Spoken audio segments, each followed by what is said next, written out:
Hey everyone. Hey Carl, Mitchell, and JD. Or actually, I guess it's Jack. Thought I'd come on tonight. I didn't have. Well, there was another show I could have went to, but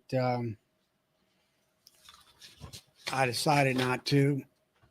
Figured that. Hey Tritone, let me go ahead and drop the link here.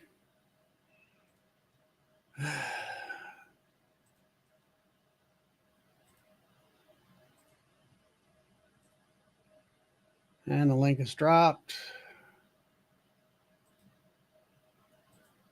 And it's pinned.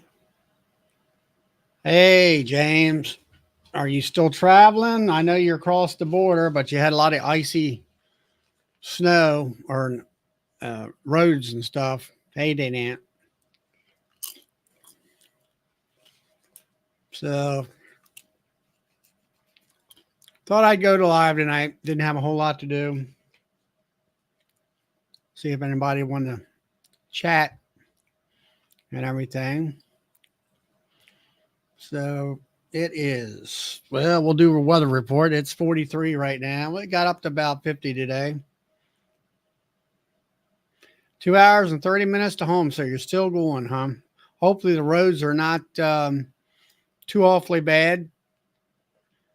And all, I'm sure you'll be mighty happy to get home. Yeah, we're going to do the popcorn, Carl. Figured I'd get that done before I turn the show on. And all.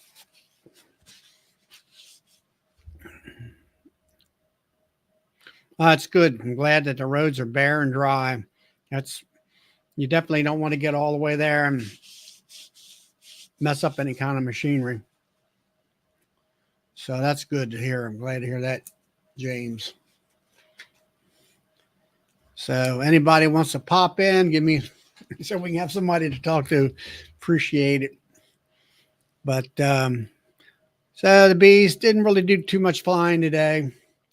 Hey Rodney, Tim and Hannah, seen your video. Looked like some pretty good looking bees there, Tim. And it was sunny for a couple hours today. And then after that, the clouds came back and got kind of chilly and damp in the air.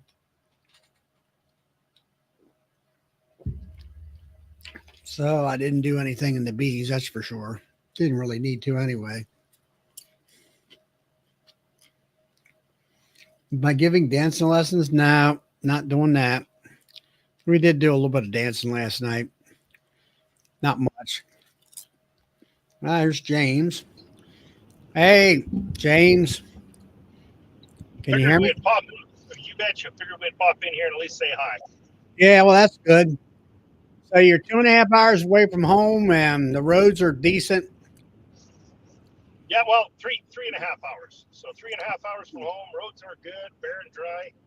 Good. And yeah, we ran into some bad weather there for I was going to say probably about an hour, maybe even two there last night. So just south of the border, ran into a snowstorm. The roads were icy and slippery, and of course polished from the snow. So we got through the border, all the paperwork and everything like that, all done there at customs, and then we called her a night in Lethbridge last night. Yeah. Ian's just popped on. He said that it's. I just watched your video, Ian. You guys got plenty of snow over there, more snow than I ever want. Hey, Lee. And well, had it snowed up your way, James, while you were gone? Yeah, well, it doesn't. They got a little bit, but it doesn't look too bad. Actually, we'd have a hard time having a snowball fight. Let's put it that way. Yeah, well, I seen Ian's video, and looks like he's got at least a foot or two over there. When they get the snow over there, they kind of get a little bit of a dump. But we usually do the same thing, so I'm not going to complain. At least not for another 3.5 hours. I mean, all in all, Alan and I had absolutely great great weather for the road trip that we took. I mean, we missed, from what I understand, there's storms hitting Mississippi again with some tornado warnings. I think they were saying down there. So we missed all of that, and only a couple hours of bad weather. I'd say we did really good. Yeah. We're supposed to be getting some rain tomorrow all day and into Monday. And but out in Western Maryland, possibly some snow in the mountains. Hey, Todd. Hey, good evening, Charlie. Good evening, James. Yeah. How are you? Oh, I'm hanging in there. You're almost home. Just about, road trip's just about coming to an end. Oh. What's going to be your next one? Well, we're going to have to get a bunch of boxes and frames. So that'll be probably first or second week of January. We'll see how the weather is. In country, though, right? It will stay in Canada again. So, yeah, okay. I mean, we're Alan and I are trying to figure that out, but we probably are going to need somewhere between 300 or 400 boxes and probably, the frames to go with them. So 3,000 to 4,000 frames type of thing. Well, you could go down to Louisville and get a nice discount at a place I heard. Around the beginning of January. Yeah, but what's that one new box company out there? What's it called? You mean Premier? Premier? Was it Premier? Yeah, it's called Pura. Pura. Yeah. The only thing with that is they got them goofy handles on there, and with a hive lifter, it doesn't work. Yeah. I don't think they thought. I don't think they thought of that. Hey, Steve. We're going to stick with the boxes that we know. I mean, last year I had a really bad run of some boxes that when I got them, they weren't what they were supposed to be. I don't know whether they were discount, throwaway, whatever. But I'm pretty particular now with where I order my boxes and stuff from. I was burned once. Don't want to go down that road again. Right. So that's good. No troubles. So that's good.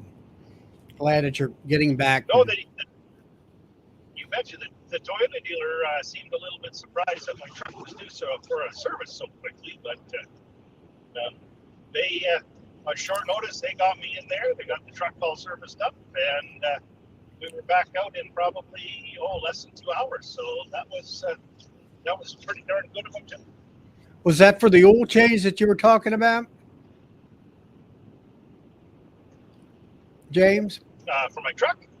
Yeah. Yeah, actually, it wasn't. I guess it wasn't an oil change. We thought it was an oil change. We had a warning come up saying, maintenance required.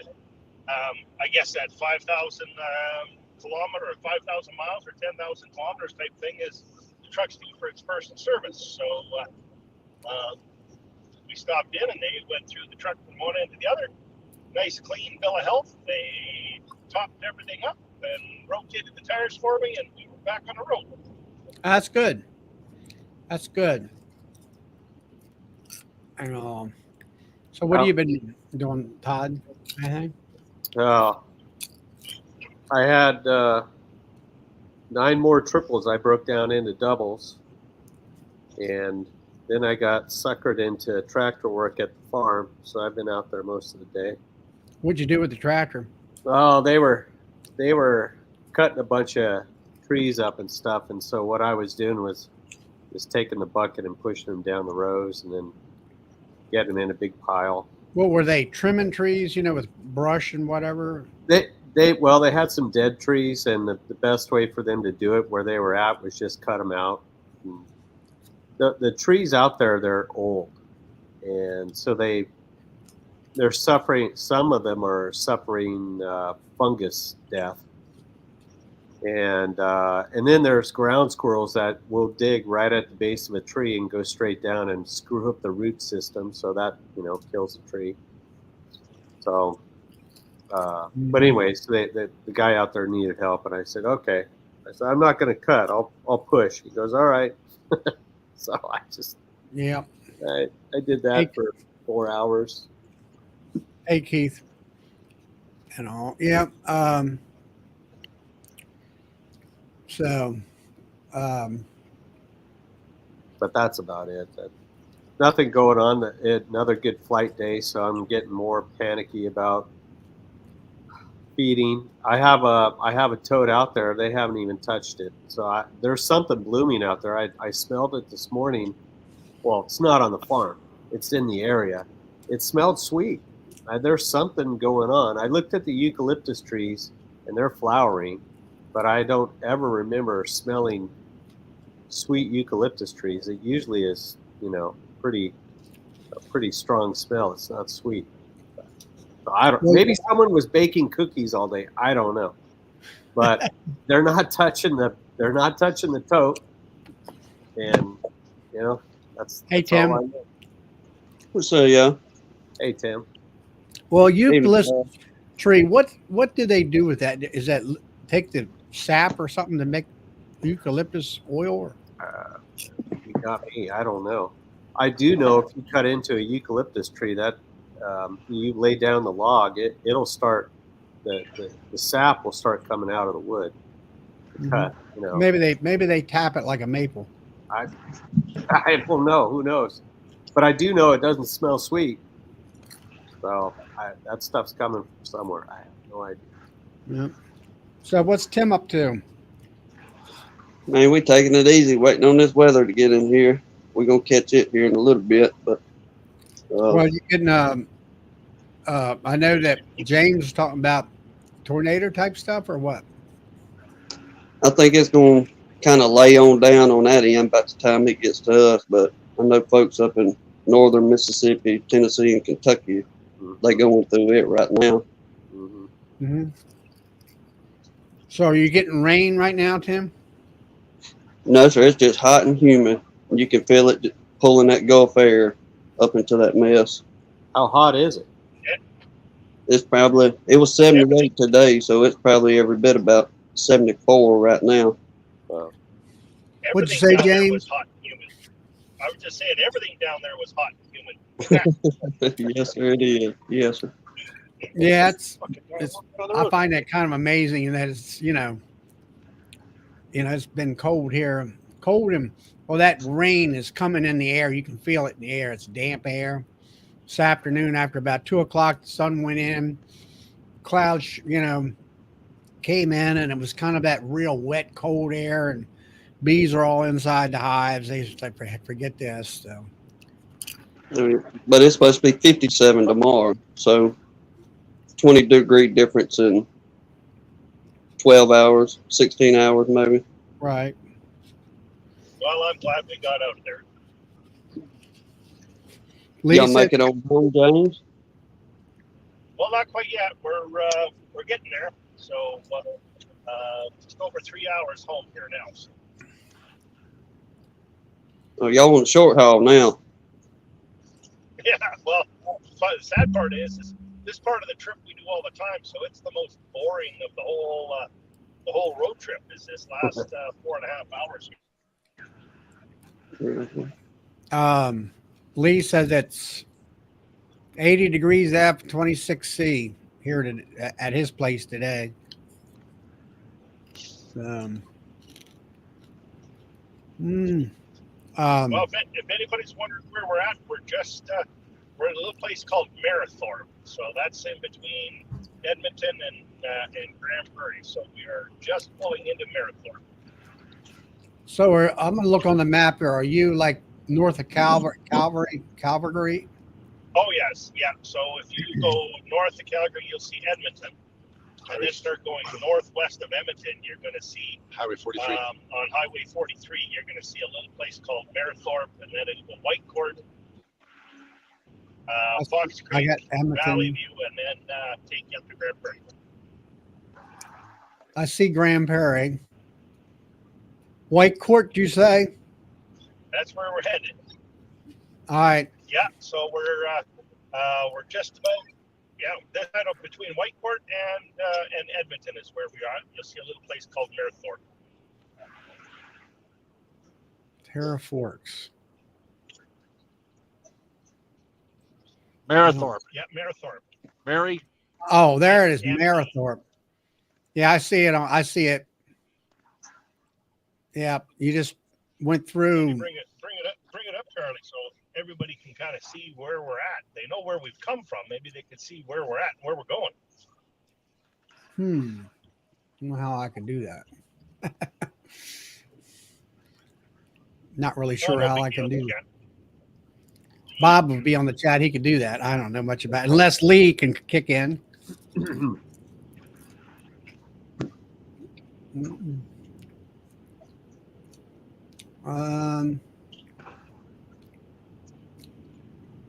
Let's see. Let's see. Present.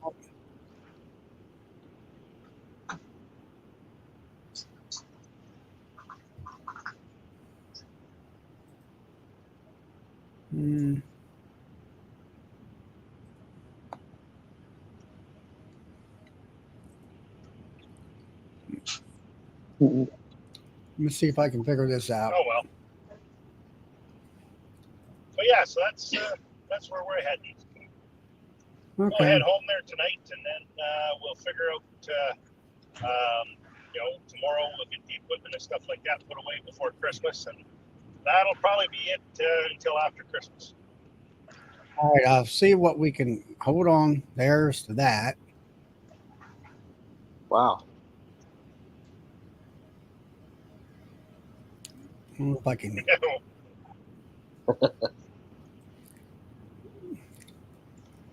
Well, that's kind of cool. To infinity Yeah. and beyond. I don't know how you get that out of there. I'm a shop scared me. All right, I'm back. Too much for me. Ask Tim. I bet Tim knows. Hey, don't ask me nothing. On that end, no sir. I can tell you how to turn it off. I was going to say, don't let buttons at the controls.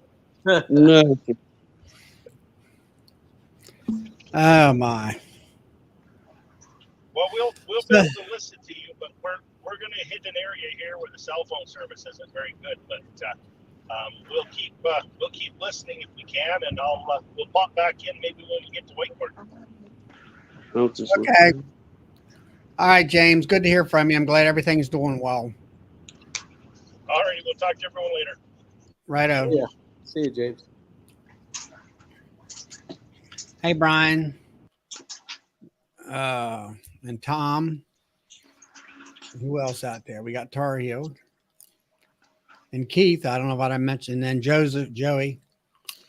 So anyway, you say you could smell something coming in, Todd, but you don't know what it is.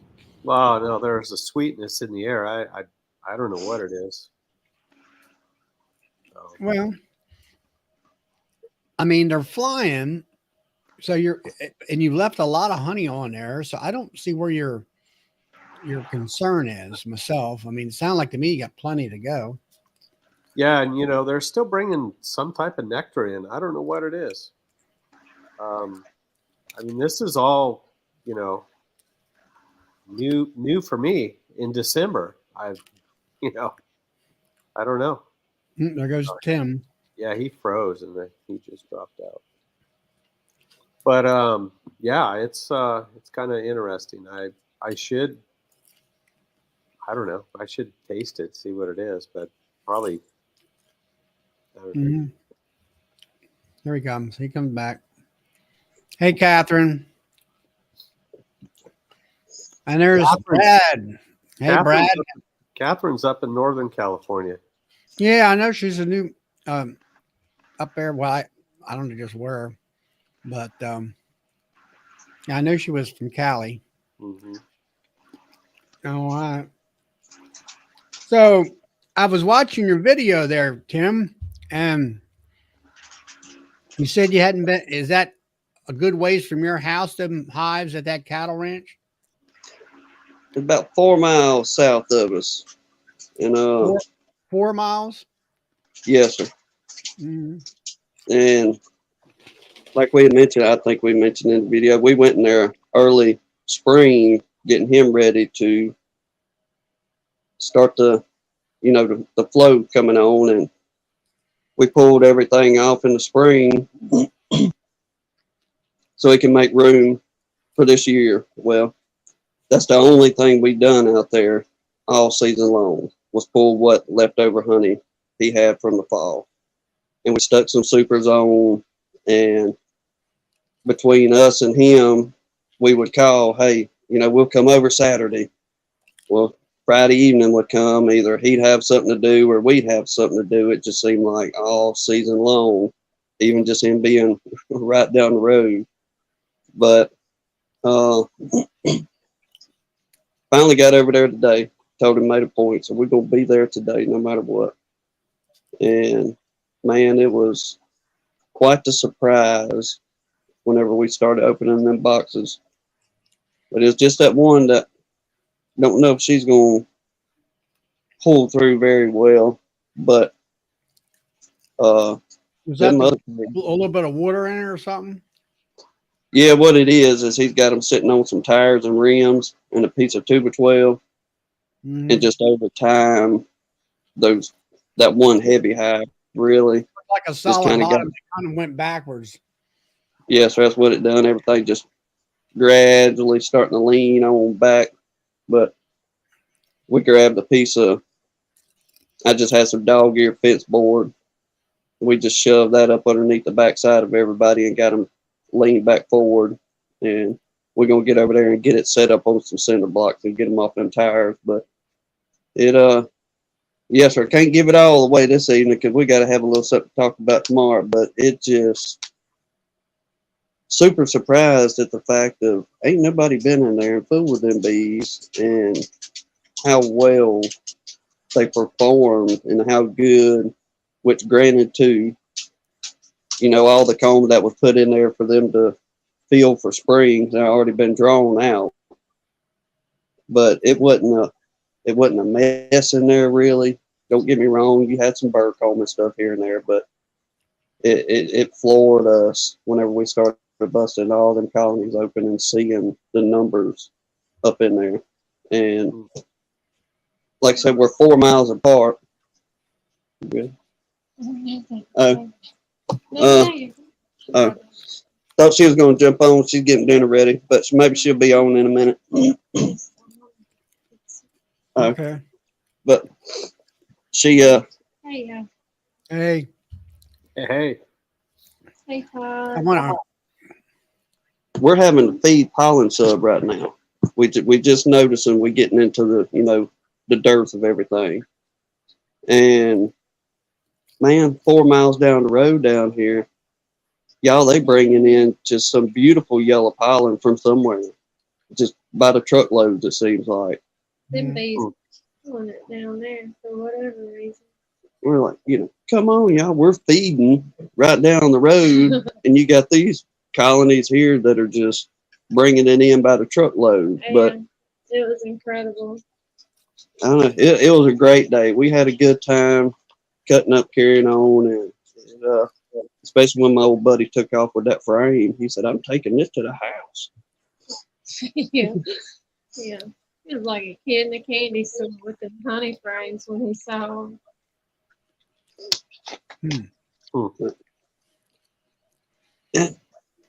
I want to give a shout out to Jarrett from the Beeve High Homes that I haven't seen him in months. And I stopped down his house this, I guess it was October, late October, and spent 20 or 30 minutes with him. But he hasn't been able to get on the live shows like he once passed. So I want to big hi to him. DC said come on his house. Oh, Wrong chair. wrong chair. Yeah. Sorry, DC. We'll be back right tomorrow evening. Yeah. DC saying we out of order. Well, Todd, have y'all completely just kind of sitting idle right now yourselves, or y'all kind of tinkering a little bit? I'm tinkering.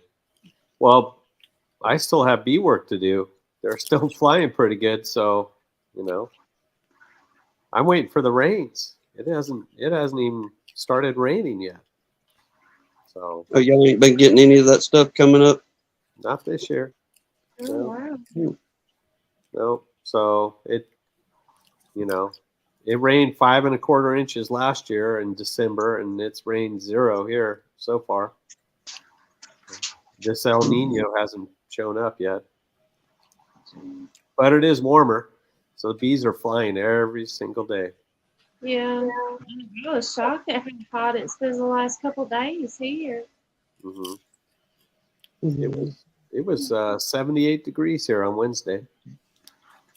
So, and then it was 40 something yesterday. Half the day it was cold. I thought it was snowing outside. Yeah. It felt like with the wind chill, but Bad. crazy weather. So, and today was nice. You just kind of swapped it with us. Then we got the almost 80 degrees today. Then, like we're saying, tomorrow will be the high be 50, 58 or 57. Yeah, this time of year the weather is it's not normal. So I don't know. Just keep plugging along, right? Yeah. Well, Charlie, you was mentioning snow. Was that something you gonna be getting? No, I don't think so. We're going to get a lot of rain, but in Western Maryland, which is about 3 hours from my house towards it's in the Appalachian Mountains. They've already had some snow out there, maybe an inch or so this week. So they're probably going to get some more snow and ice out there with this storm coming through. It's supposed to be coming through tomorrow and all that. But so far, we did get some snow here one morning. It was just cold enough where it made the rooftops white and the car tops white. Not other than that, that was about it. It didn't lay in the grass or anything. And a couple hours later, it was gone. It was. So other than that, that's pretty much it for the snow. It doesn't hurt my feelings any. I watched Ian's video he just put out, and the snow drifts. They got all the trucks blowed in, and they can't get out. And I don't think he can even get out of his own house to get out on the highway unless Look, you I get a. sat on my porch in 80-degree weather watching that video. I was like, no, I could not live there. I mean, the snow's one thing, but that wind they got up there, of course, they're kind of in the prairies where they got a lot of wind, and that's a little bit too much coldness for me. I'm not built for that kind of cold. No, from what you see on his videos, from what I pick up, his land is about like the picture you got behind you. It's just wide open field for the most part. Now I don't know if he's got woods around him, but it looks like it's just open field for it to cut right on through you. Right, that's more of if you look at where he's located north of North Dakota and Minnesota, that's our plains states, in this country. And I think that just extends on up into their country too.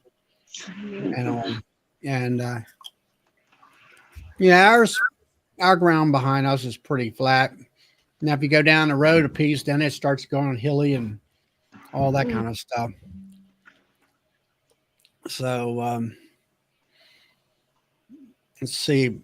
Jared, he's been working on his equipment and stuff down there in Virginia. I stopped by. He picked up a ton of mating boxes and stuff from some guy that was, quitting or whatever it was at the time and everything. And he's expanding his beehives down there too. I think he's up to about 60 hives, something like that. As far as here goes, the weather's been pretty calm. It's been pretty nice. I mean, we get 45 is, when you go from 55 down to 45, it's like, oh man, it's cold, or it's 40 degrees. So, you're getting into 55 around us. It's sweatshirts, and you just about to grab the long johns for me, kind of thing. It's cold. 55 is pretty nice, as far as we're concerned. I mean, yeah, I'm wearing my hoodie and all that kind of stuff. Get down in the 40s, that's my hoodie, and that's my Carhartt coat on top of that. and all that. Ain't no telling how many folks are laughing at us right now. 40 degrees.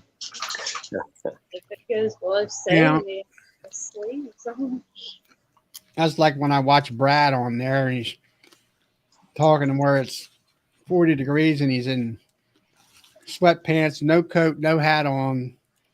And I'm like, how do you stand it? You know, I don't know. It, I guess it's whatever you get used to, I guess. But Do y'all ever get that kind of weather, Todd, out that way? Snow from time to time, or? Well, we did last year. It's not very often, but it gets cold. We'll have days where it's sometimes doesn't get out of the 30s. We'll have a lot of days in the 40s and then 50s. And then by April, it kind of snaps out of it and it gets back to, 60s. There he is. He waiting. Lee was just asking about it. There he is. Mm-hmm. He said, "You smell like supper." Yeah. But I guess, well, we all pretty well got things wrapped up. Just checking on feed, make sure everybody got a little bit to go through. I don't know, our short winter, if you will. We should be going probably around mid-February, start cranking on back up again. yeah,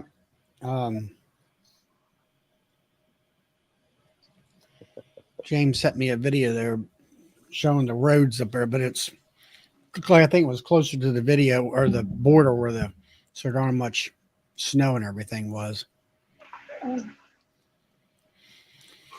So let's see. Brad says he makes his own heat.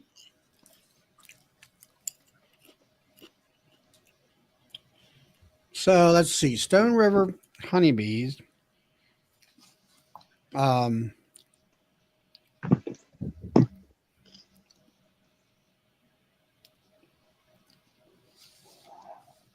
They're down there in Virginia too, I believe it is. Mm-hmm. I can't see the comments. You got them right No, as far as my bees, they're pretty much put away for the season. They're flying the last, I don't know, you get 3 days out of a week maybe that they're fly days. And the only thing I've been doing is putting some pollen buckets out for them to feed off of that, some powder. They've been taking that down pretty good. And I've seen them here lately. Where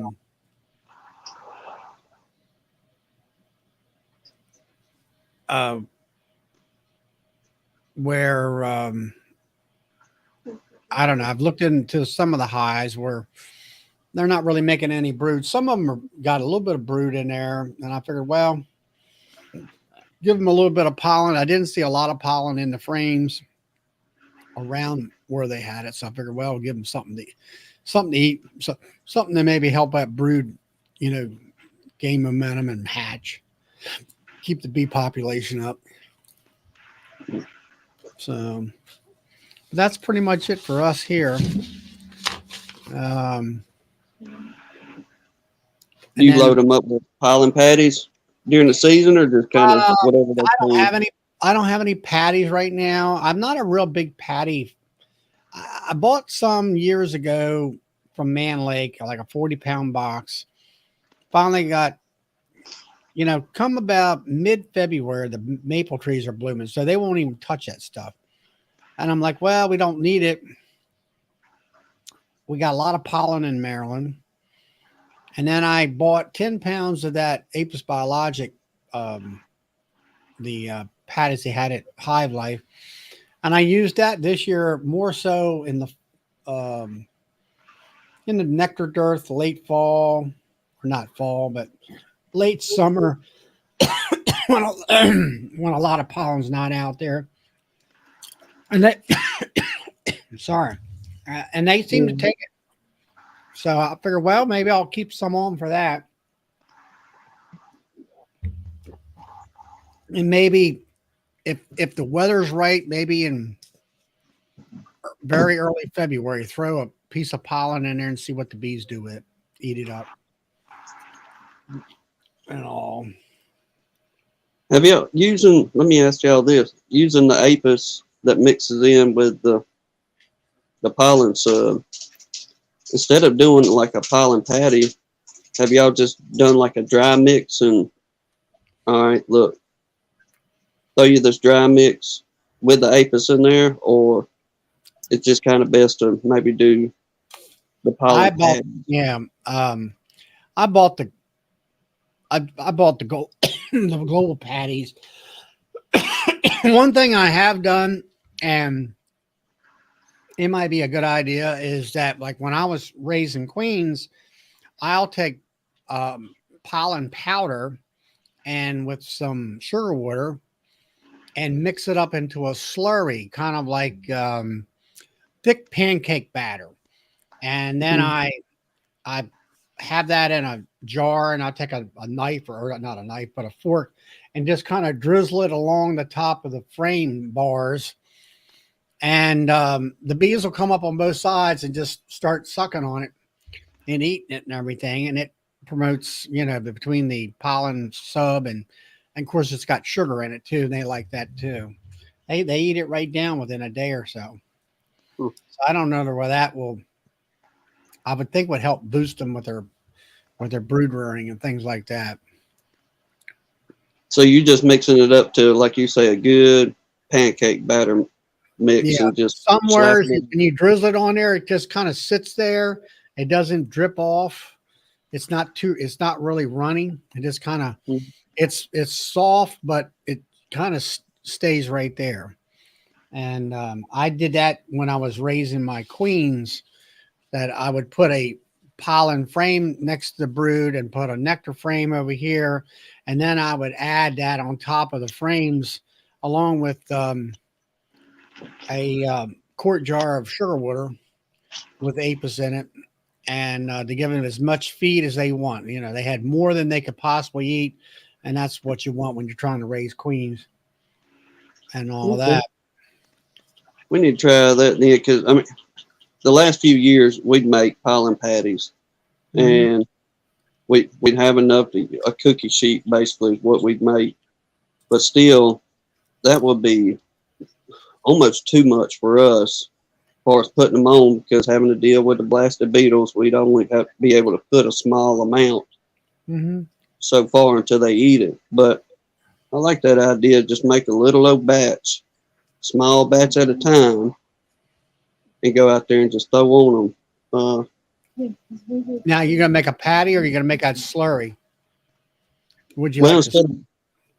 Well, like she was saying, we'd have a massive amount left over, and pretty much it would go to waste by the time season, got done. But like you talking about, just make a little slurry there. I don't know, a one and done, if you will, each time. Well, what I did was I went out to like a thrift store and got one of them, a little hand, mixer with the 2 beaters, and just take the one beater, leave it off. And then I got a little plastic, I don't know, it was a Tupperware thing laying around here. And I would put so much liquid in, and then I would keep adding the powder to it to get to the thickness that I want, and then use that little hand mixer and just sit there and mix it up. And it was kind of like looking like chocolate. It looked like kind of like chocolate, what icing, I guess you would say. And it was just, you just bring it up. You know how when you're making batter for a cake or something, and you bring that mixer up, and it kind of hangs on to the mixer, and it's just kind of slowly drizzles off of it. That's about the consistency you want. Just enough to where it'll lay on the top of that frame bar, and then it sort of just kind of like sits there. It won't drill, it won't move anymore. and the bees will come up like a bunch of pigs and line up and eat it right down. All right, let me ask you this then. How long does it keep in a jar or something? Sticking it in the refrigerator or? Yeah, you can stick it in the refrigerator, or if you're going to use it within a couple of days or whatever. I only made a small amount, like I guess it was like a Tupperware pint, little plastic pint. They used to have a lid to it, and I'd make that thing and put the lid on it, and you could put it in the refrigerator. It makes it even a little bit more thicker. Or I always like to put it in the hive at room temperature where it's warm, so they will eat it. It's not cold. Of course, down your, you have to kind of experiment. I don't think it really goes bad that quick. Unless you stick it outside on the hot sun or something like that. You got your house, it's air conditioning or something like that. Should be fine. You have to try it out. Just go out and put it on if we do small bags like he's talking about.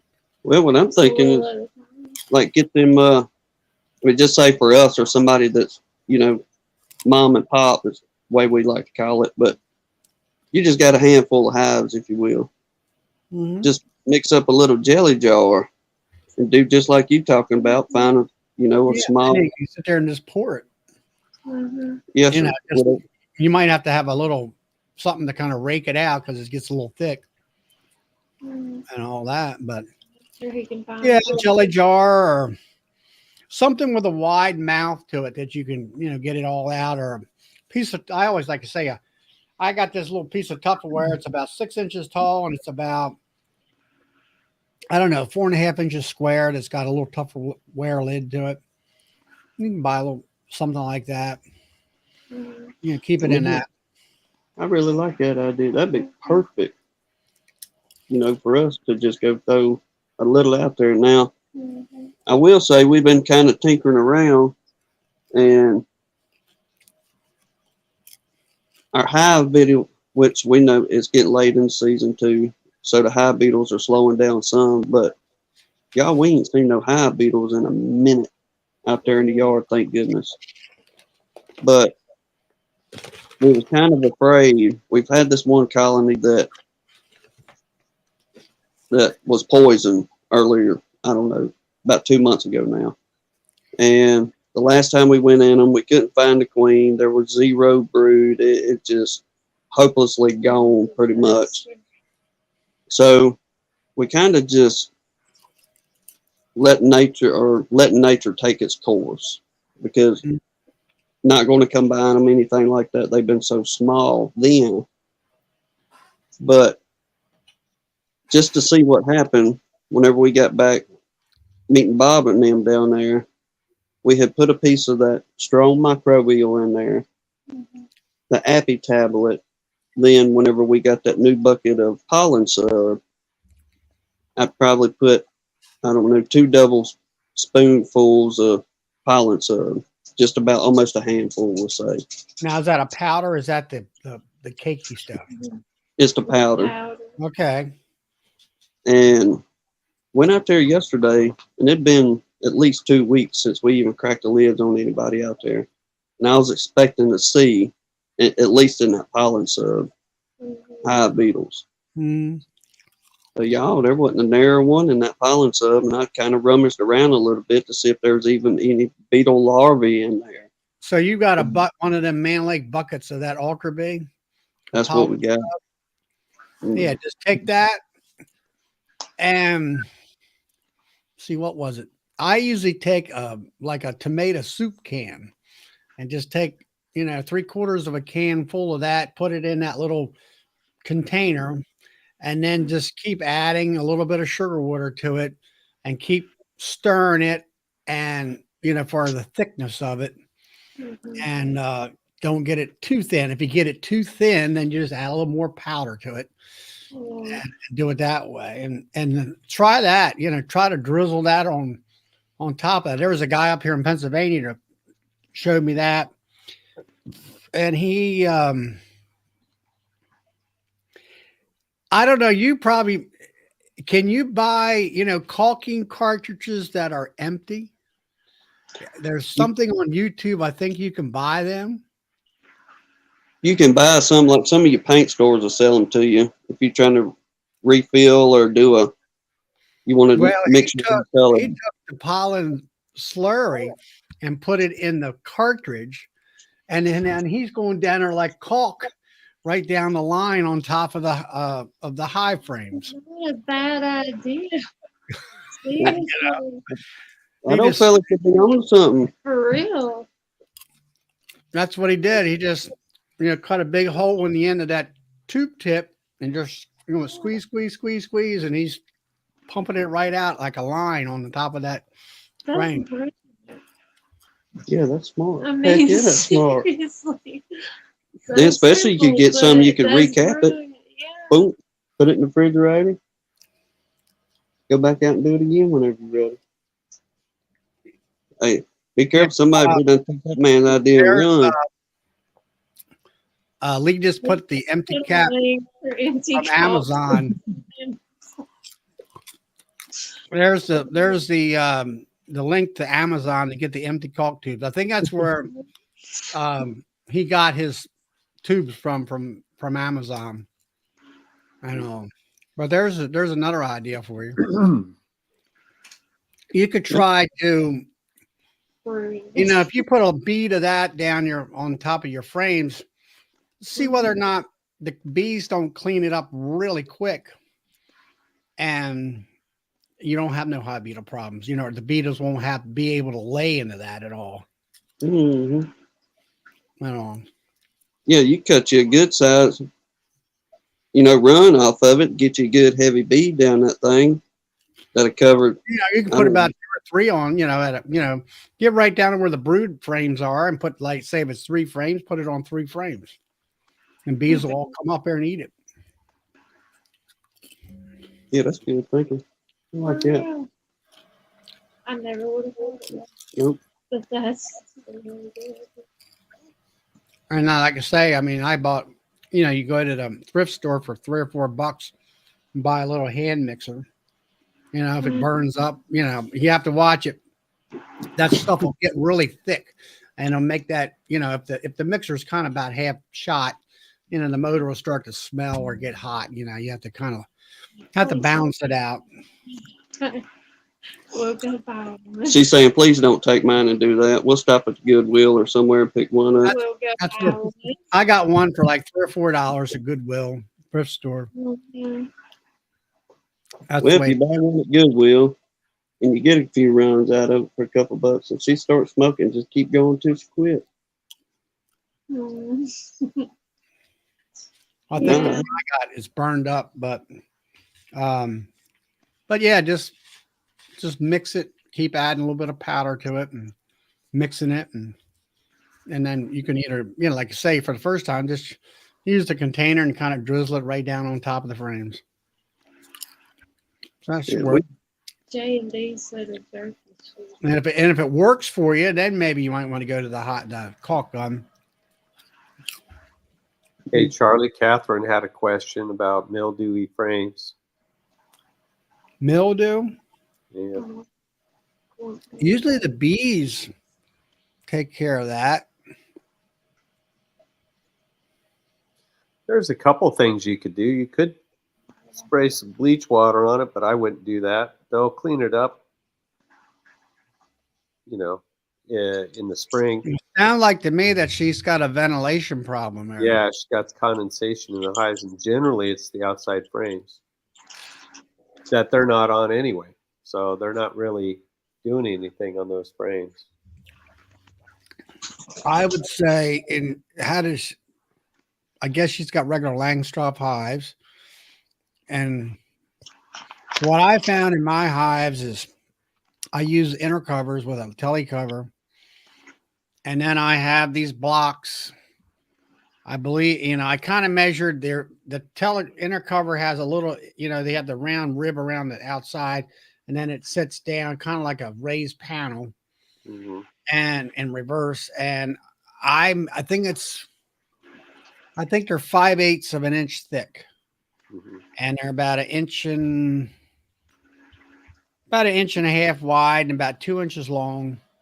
And I make those blocks up and I put them in each front corner it raises that telly cover up less than 1/8 of an inch and maybe a 16th heavy. And there's just enough airflow there that I don't, if I don't do that, especially in the summertime, my inner covers will start to get black with mold. And if you put those blocks in there, you never have any problems. And I keep the blocks in there year round. If you look at some of my videos, you'll see me. Oh, she says those frames were in storage. So somehow they got wet in storage, I would think. Yeah. I would take, if they're light, if they're dusty, take a bee brush and brush them, brush off the dust as much as possible. And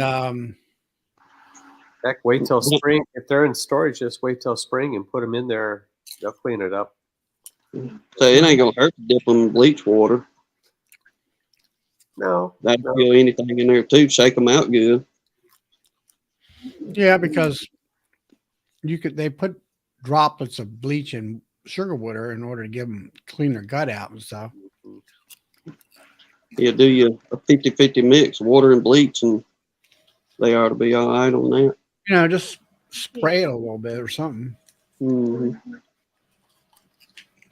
Now you were saying that you put it. What is it you put in your hives? That I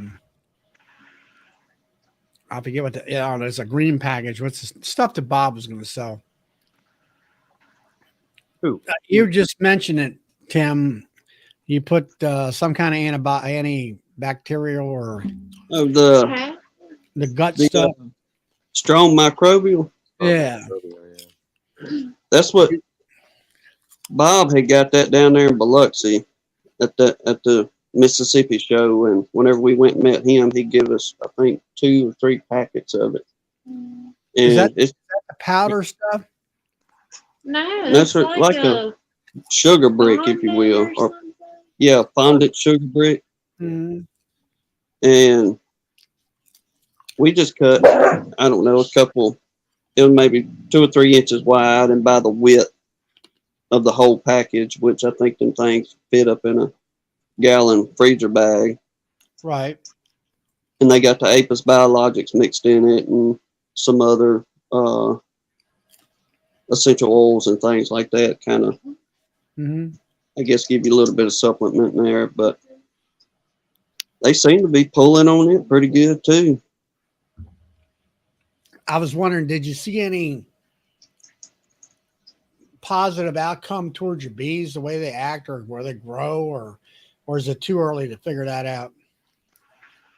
To give you an honest answer, we haven't been back in them enough to say, okay, they're, she's maybe laying a little bit more, or they're, we're seeing them bring a little bit more in as far as working. But now what I can say, I don't know for sure, but the little colony we was just talking about, they got poisoned, and we're just kind of letting nature take its course. Now we watched that little thing kind of just dwindle on down, but the other day when I went out and looked at that little bit of pollen sub out there, I don't know if they was just all clustered up real high there at the inner cover or what, or if we had a small swarm move in between here and there. But the number of bees is way more than what we had seen last time. So that something Super DFM, they do have a product that is for like a hive like that. You possibly think it's been poisoned to a certain extent, or they got into something bad. You're supposed to, I think you sprinkle it on or something like that, and it takes care of that. It kind of detoxifies the bees and stuff. So maybe might be some of that, I don't know. I got some Hive Alive food enhancer for liquid for your sugar.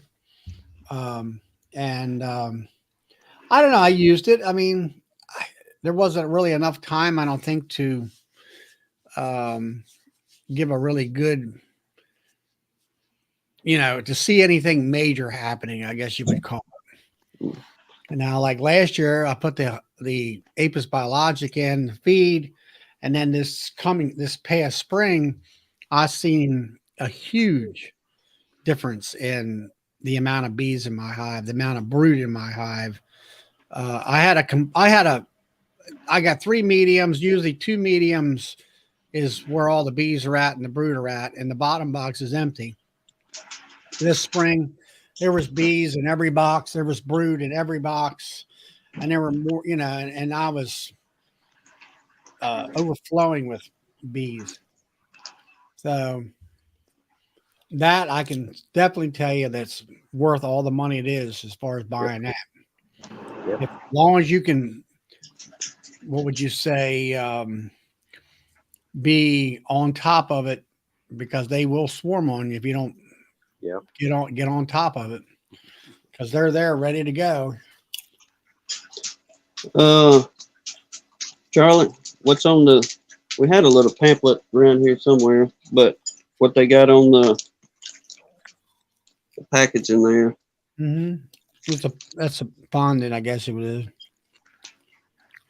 It says the guaranteed analysis is crude protein 0.5%, crude fat, the minimum on both of those, but crude protein 0.5%, crude fat 4.0%, crude fiber the max 0.5%, moisture content is 10%, and saying probiotic bacteria 7 million CFU. But it does have the different ingredients on there, but all of it is in the scientific names and stuff, I guess, to keep everyday folks like me from going to see what they really got. Because I ain't gonna take the time. I read up on it, some of it, and they actually have a laboratory with scientists, and they actually have products for cattle and things like that. They were actually in the cattle business and chickens and regular farm animals, and they just extended themselves over into the bee world with the same type of principles and stuff. But that's the white powder that Bob Binney was sprinkling in his hives, and I think you're supposed to sprinkle it in once a month. And it says it's a super fuel probiotic fondant for honeybees made with Apis biologics. And as long as you keep it around 50 to 86 degrees Fahrenheit or 10 to 30 Celsius, it says stable for 24 months. So it'll keep for a good little while, apparently. Now, Dan here, he talked about the Super DVM plus P801. I think that's the one it's about for pesticide poisoning, or possibly that's, if that's what you suspect. So, and all that. Yeah, that's what they get. Dan, are you using the DFM and stuff? And have you seen any results with it, I guess you would say, with your bees? If you can, either come on live or type it in the chat, you would.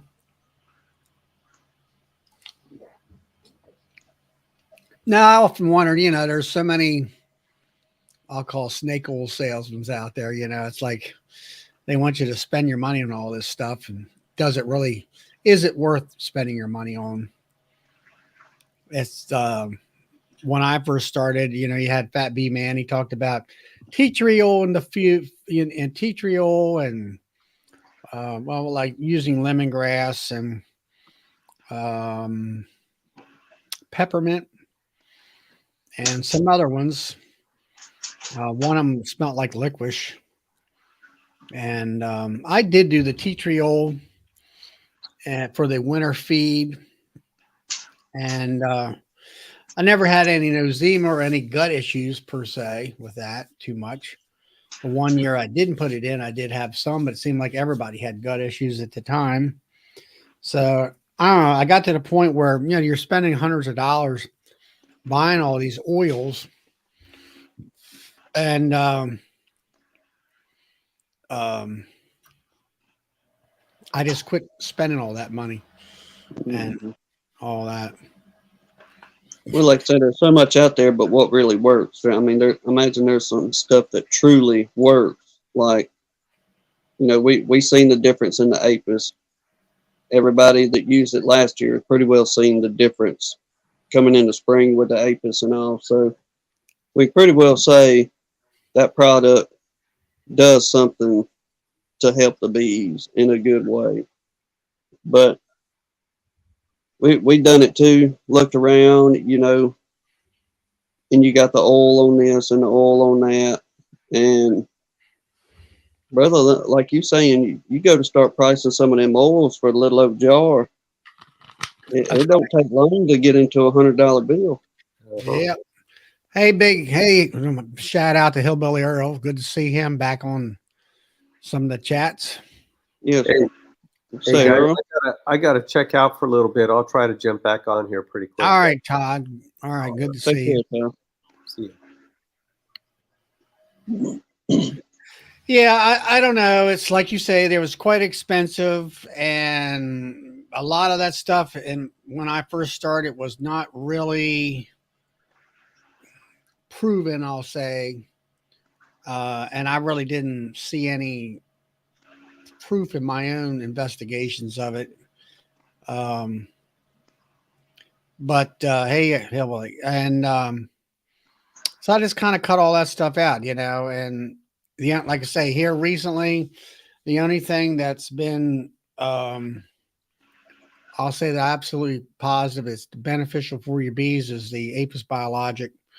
In my opinion, it basically turns your sugar water into nectar, giving the properties of what nectar has in it into your sugar water. And then I definitely see a huge difference in bee population and brood rearing, especially in the springtime.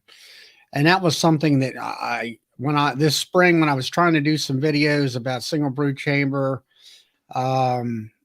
I got caught off guard with the amount of bees that were in my hives. I was thinking it was going to be the norm, 2 boxes of bees up top and an empty box on the bottom, which it wasn't. So I'm hopefully going to be better prepared this spring and actually get into the hives a little bit different, and add on this honey. I'm going to add on a couple honey supers right away to get those bees, the overflow of bees, up into them extra boxes, so I can manipulate the hive with the majority of the bees in the boxes and not out on the ground or and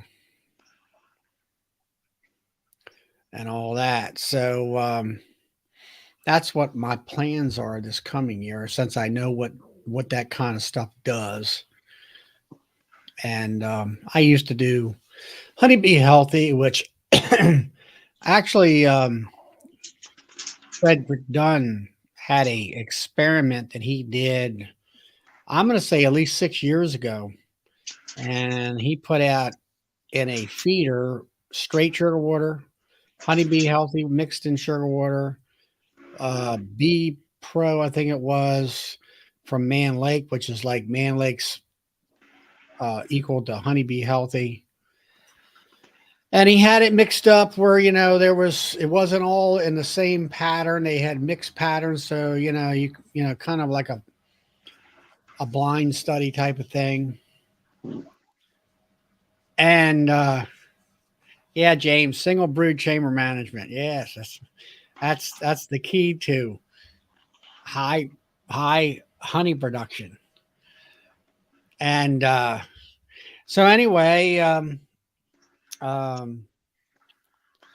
come out, experiment came out. Number one, the Pro Health from Man Lake. I said, well, I had a little bit of that. Luckily, I didn't buy much of it, and the bees did not like to take that stuff at all. And then Honeybee Healthy, they took that quite good, but it's basically essence of oils, and you're paying. It got up to the point where it was over $100 a gallon, and I was buying it by the gallons at the time. When it got up to $100 plus, I said, "That's it. I'm not buying that anymore." And all it is lemongrass and spearmint and different things like that, Mm. and stuff that makes it not separate in there. And then his experiment came out. The number one thing that the bees loved is what? Sugar water, straight old plain sugar water. The second one in line that they took the most of was Honeybee Healthy, and dead last was this Pro Sweet or Pro Health, they called it. And I said, I wrote on the comment, I said, yeah, you're right there, because my bees hated that stuff. And all that. So I, quit all that stuff, just fed straight sugar water. That's all you need. But the Apis definitely that's the only product I can truthfully recommend for bee production. But I warn people, be prepared to get out there and really do some management, because it's going to really blow your hives up, especially in the springtime. Yes, right. I mean, ours done well, y'all's done well, and everybody that is either done the sugar water or fed it through their pollen sub, either along those lines. Everybody pretty well said about the same thing. Come in the spring, it was time to go. Oh yeah, big time. And I started at least a week or so earlier in March, which is, my honey season, April, May, and June. But you really need to be out there a week or two ahead of time of that. As far as Apis and pollen patties, I haven't, trying to get the bees to eat the pollen patties, because you got the natural flow coming in. I don't care what it's in that pollen patty. They're not going to eat it. They're going to go after natural stuff. So I, feeding some pollen patties, but not a whole. I'm not putting a lot of faith in the pollen patties. Just it's more of a supplemental, just to help out if need be, and all that. But so let's see what else was going on. Here's Cajun Brad. I watched his videos down there. He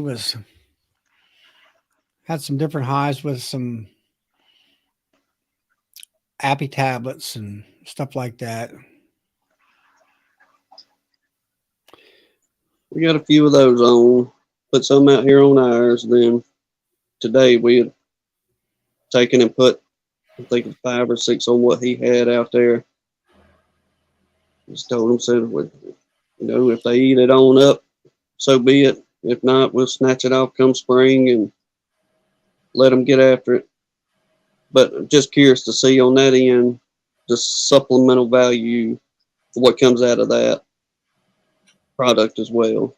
Yeah, that's interesting there, where Brad was talking about the Hive Alive, where they like the plain sugar water better than the additive to the Hive Alive and stuff. I was feeding it to my 2-frame breeder queen hives and stuff, and they seem to be taking it down pretty good and all. And of course the bees, the queens came back and whatever. It did okay. The only problem I had here lately this year with queens is I got some queens from my young guy that I helped teach, and I don't know whether they were late in the season. I hatched them out, and I don't think they got mated that well. And a lot of them failed on me.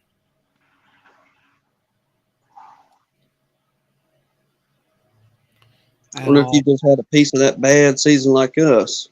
Just not a good year for the growth of colonies. Yeah. Now, Brian is talking about Megan Milbreath as a speaker at Nobby, added a speaker at Nobby, and I'll tell you, I have been to one of her uh, conference talks. She was up here in Pennsylvania several years ago, and that's one speaker. If you really want to, she's good. She's really good, and she is a real beekeeper. Even though she might have a PhD and have extension, she grew up on the farm, on the beekeeping farm, and she knows what she's talking about.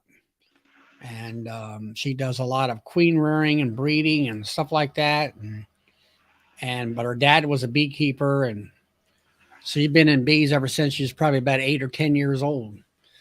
And she was talking about the one thing that I was listening to about when you're at a you're considering going towards a commercial beekeeper or a migratory beekeeper and not invest in woodenware and gear.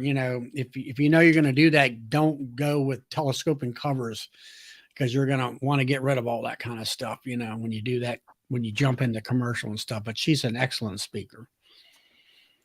And I'm glad to see she's going to be down there. To the sugar bricks, and the bees didn't like it. Well, that's good to know, Carl. Getting more feedback now than I have. The biggest problem I have with Hive Alive is so darn expensive. It's just way out of price. And even that stuff that you're using, Tim, that Super DFM, it's not cheap. And if they want $100 or something for something like that, it's like, well, I better hear a lot more good reports about it, or things of like, yeah, boy, use this and you're gonna gain because of this or that. It makes it do better, whatever. I'm not sure what they was getting on a bag of it, I guess. I mean, like I say, it's in a big 1 gallon Ziploc baggie, and don't get me wrong, it's a nice chunk of, it's at 1 pound of it.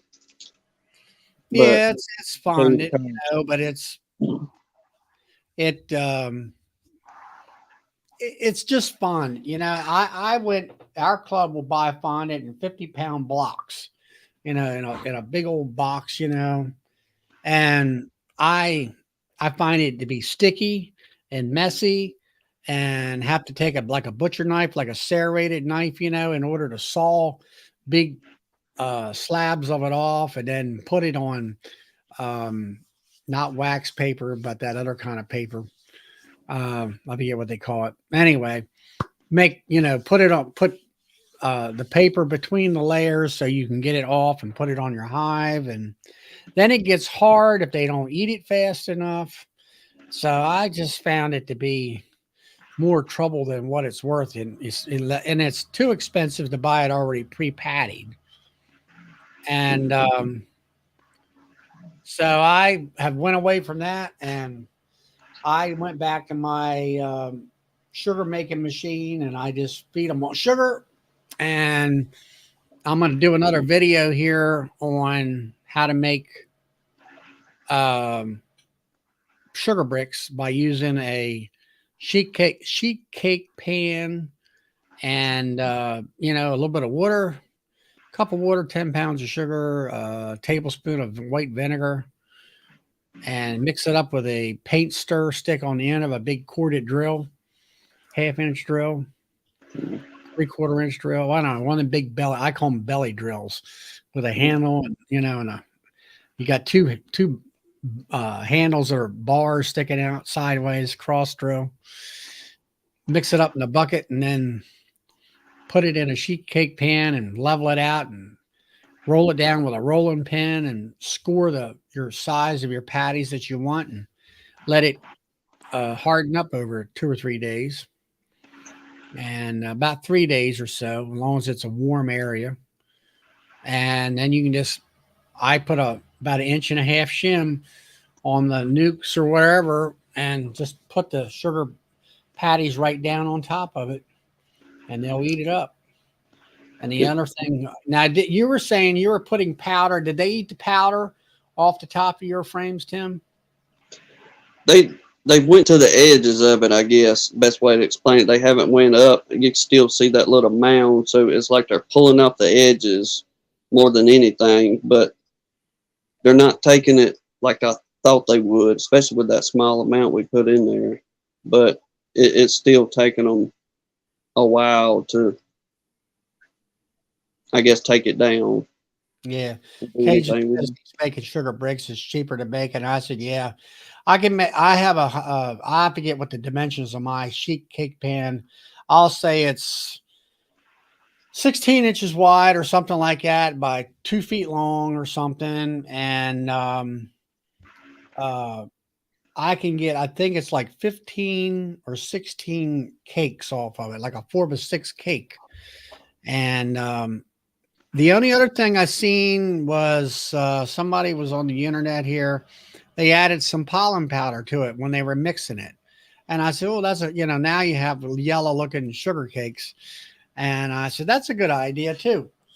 I think that was that Cajun's last video. He done his sugar bricks and put that pollen in there. I don't know if it was or not. I don't know. Somebody was doing it that way. And, yeah, it was Cajun. Yeah, that's who it was, because he had those tins that he popped the sugar bricks out of the tins and stuff. And I said, that was a good idea. I like that idea. And just plop that right on top of the hives, and they'll last for a week or more, depending on the bees and how much food they need. You pretty well done feeding any kind of liquid feed right now. I'm done liquid feed. Yeah. Mm-hmm. Once it gets below 50 degrees, they have to dehydrate it, and they just I stopped feeding that. I mean, usually I try to feed my bees, for me, and then with the weather, I started like 2 weeks after Labor Day, feed up until about the 15th of October. And then this year, I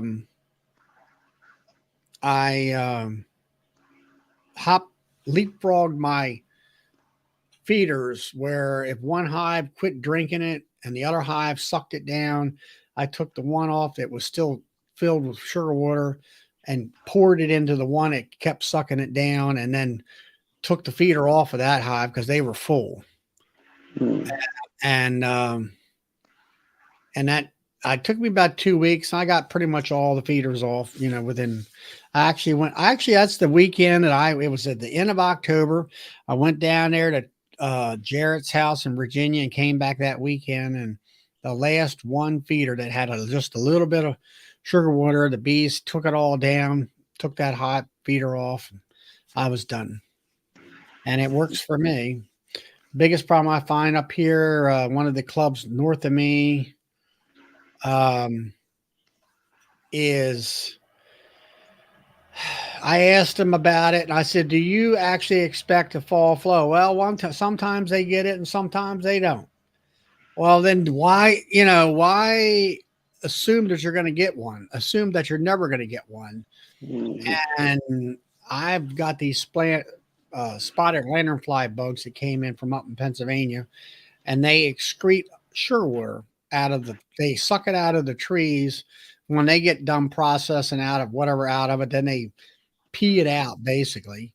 And then the bees grab it and put it in the hives. And I'll have my top boxes full of honey, sugar water honey that's from that plant or from that bug. I leave it in there. And then I would say the folks up north there that would, betting on a fall flow, they would have picked that, those supers were heavy. They were 50 pounds, 60 pounds. And they would say, okay, the bees have plenty of food. And I'm like, no, they don't. I went ahead and put the feeders on. The 10 framers behind me there, they took 8 gallons, between 6 and 8 gallons of feed, plus what they had gathered themselves. And when I got done, they were completely fed. They couldn't take any more. And I'm sitting here. I'm like, I don't need to worry about emergency feeding. I know my bees have feed. Now I'll go out there in February, and if it's a nice warm day at 45, 50 degrees, I'll pop the top, pull 1 or 2 frames up, or look on the side and see whether they got, any honey in there, and they should. Now the center might be empty of honey where they've ate it out, but they'll work outward. Or if anything, I'll pull them center frames up and push the filled frames with honey in it towards the center so they can get it. And I did that this past spring, and they had plenty of feed all the way up till when the flow started. Now my nukes, they kind of blew through their food in the top box, and I actually made some sugar bricks, and that was fine. There wasn't any starving or anything like that. That was one of the years I did have, you got to check early on, or the hives will starve, at least around where we're living at. And how much of a flow do you have, Tim, down there? How many months? When does it start? We can start turning on. I'm gonna say that privet will start turning on about March. We can carry on well into, I'd say, July, as far as a spring and summer. Now, going back to where you were just a second ago, the fall flow, we don't even try to account for any of that. We just, a short 5 years, but we have figured out in these short 5 years that pretty well goldenrod or whatever else may be out there, just it ain't nowhere near enough to fill them up good that we've seen so far. And it just typically turns into, like you take, get them fed. In the fall we'll have goldenrod, and they'll bring it in like gangbusters. And Dan, yeah, you're right. It's called honeydew, that spider lanternfly. You must be up in the Pennsylvania area there. We had a whole pile of them. They migrated into Maryland last year with a lot of those bugs everywhere. Then this year there was less than half the amount of bugs, but they still produced enough honeydew for my bees to gather, which I'm happy with it. I cut my sugar bill by 5. Actually, it was I cut the bill by 750 pounds of sugar. I didn't have to buy. I cut it by 500. I didn't buy. I bought an extra 250. And last year I had 250 left over. And this year I have 250 left. So they're eating approximately right on the money of 1,200 pounds of sugar. So, and then one of the Three Oaks, Tracy. And all right, Ed, we'll catch you later. Take care of you. Now we'll probably take in transition. We got a little bit of sugar today, and we're doing one more round of 1-to-1 mix with the apis in there on the open feed. Then that'll most likely wrap up our liquid feed, and we'll probably transition over to some type of fondant or brick until we get into. Well, now you don't really get into freezing temperatures down there, do you? Not really. I mean, you might have one night of it or 2 nights of it or something like that. Yes, it don't last long at all. I'd say end of January, February is technically our coldest, if you will. Now we'll have several days where it'll be at freezing and below, but for the most part, a day or two later, it'll be right back up almost 70 degrees. So we do have that. Yeah. Now you're saying that you open feed. You don't put any top high feeders on or a frame feeder or something like that? No, so we just got the 5-gallon bucket out there and do the open feed out of it. We got it set probably And sugar water? sugar water and the apis in there, and just let them get after it. Okay. All right. So you turn the bucket upside down, put the little holes around the top, and is that how you feed it? And they come over and do it. I've done that. I've done it that way. Yes, sir. You find clean. you're feeding everybody else too.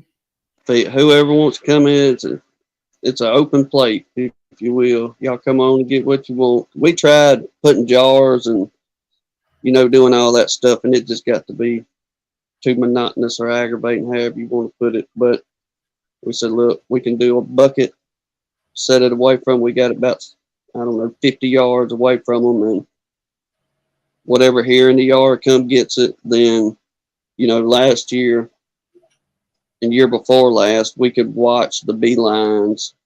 You'd see 2/3 of them heading back to our boxes, then the other third, they'd be going across the road somewhere. So we would get, them mingling around, but we ain't never had no issues out of it. Well, I just pulling into Fox Creek, James is.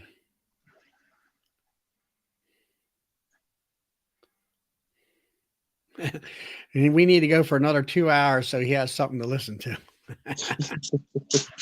Well, somebody else better get in here. Yeah. I'm gonna go here and look and see where the map, see where he's at.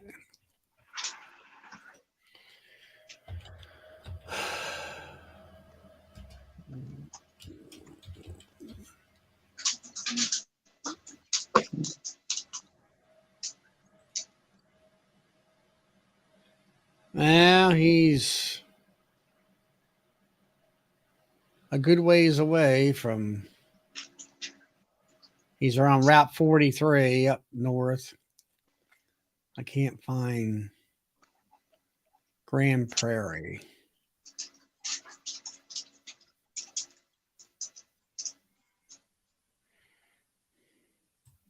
I imagine they having to take it pretty slow coming on back with I reckon he got a good load out of whatever he bought from that fella.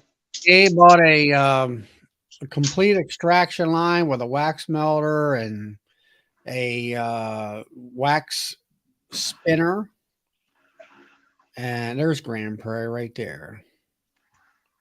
Claremont. I see Grand Prairie. He's not too far away. And all. Yeah, he's got a 20-foot trailer.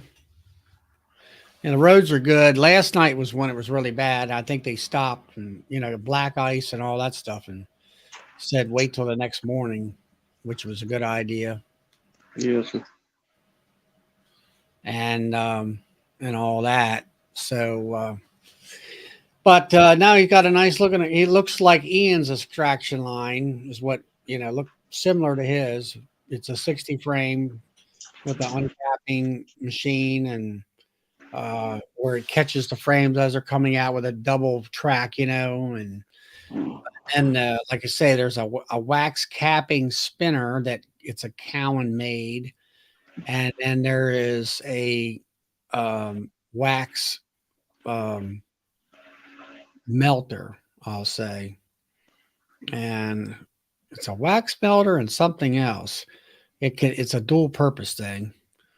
And so he got a little more than what was, originally thought of as far as, and then he's got some honey pumps to go with it and stuff like that. And they're expensive. And, well, he ought to be set up for a good little while then. What's that, Tim? I didn't. He ought to be set up for a good while. Oh yeah. Yeah. This is what he needs when you make 15,000 pounds of honey in 1 year, that's a lot of money. And he's done quite well because he made 15,000 and then James has sold 15,000 himself without any wholesaler taking it off his hands. He's wholesaled it himself to meaderies and different drink makers up in his area, small family businesses and stuff, which is great. And, anytime you can kind of sell it yourself and keep the other guy out of it. You know, you make a little bit more money, and it does better and stuff like that. That's it. That's more money in your pocket.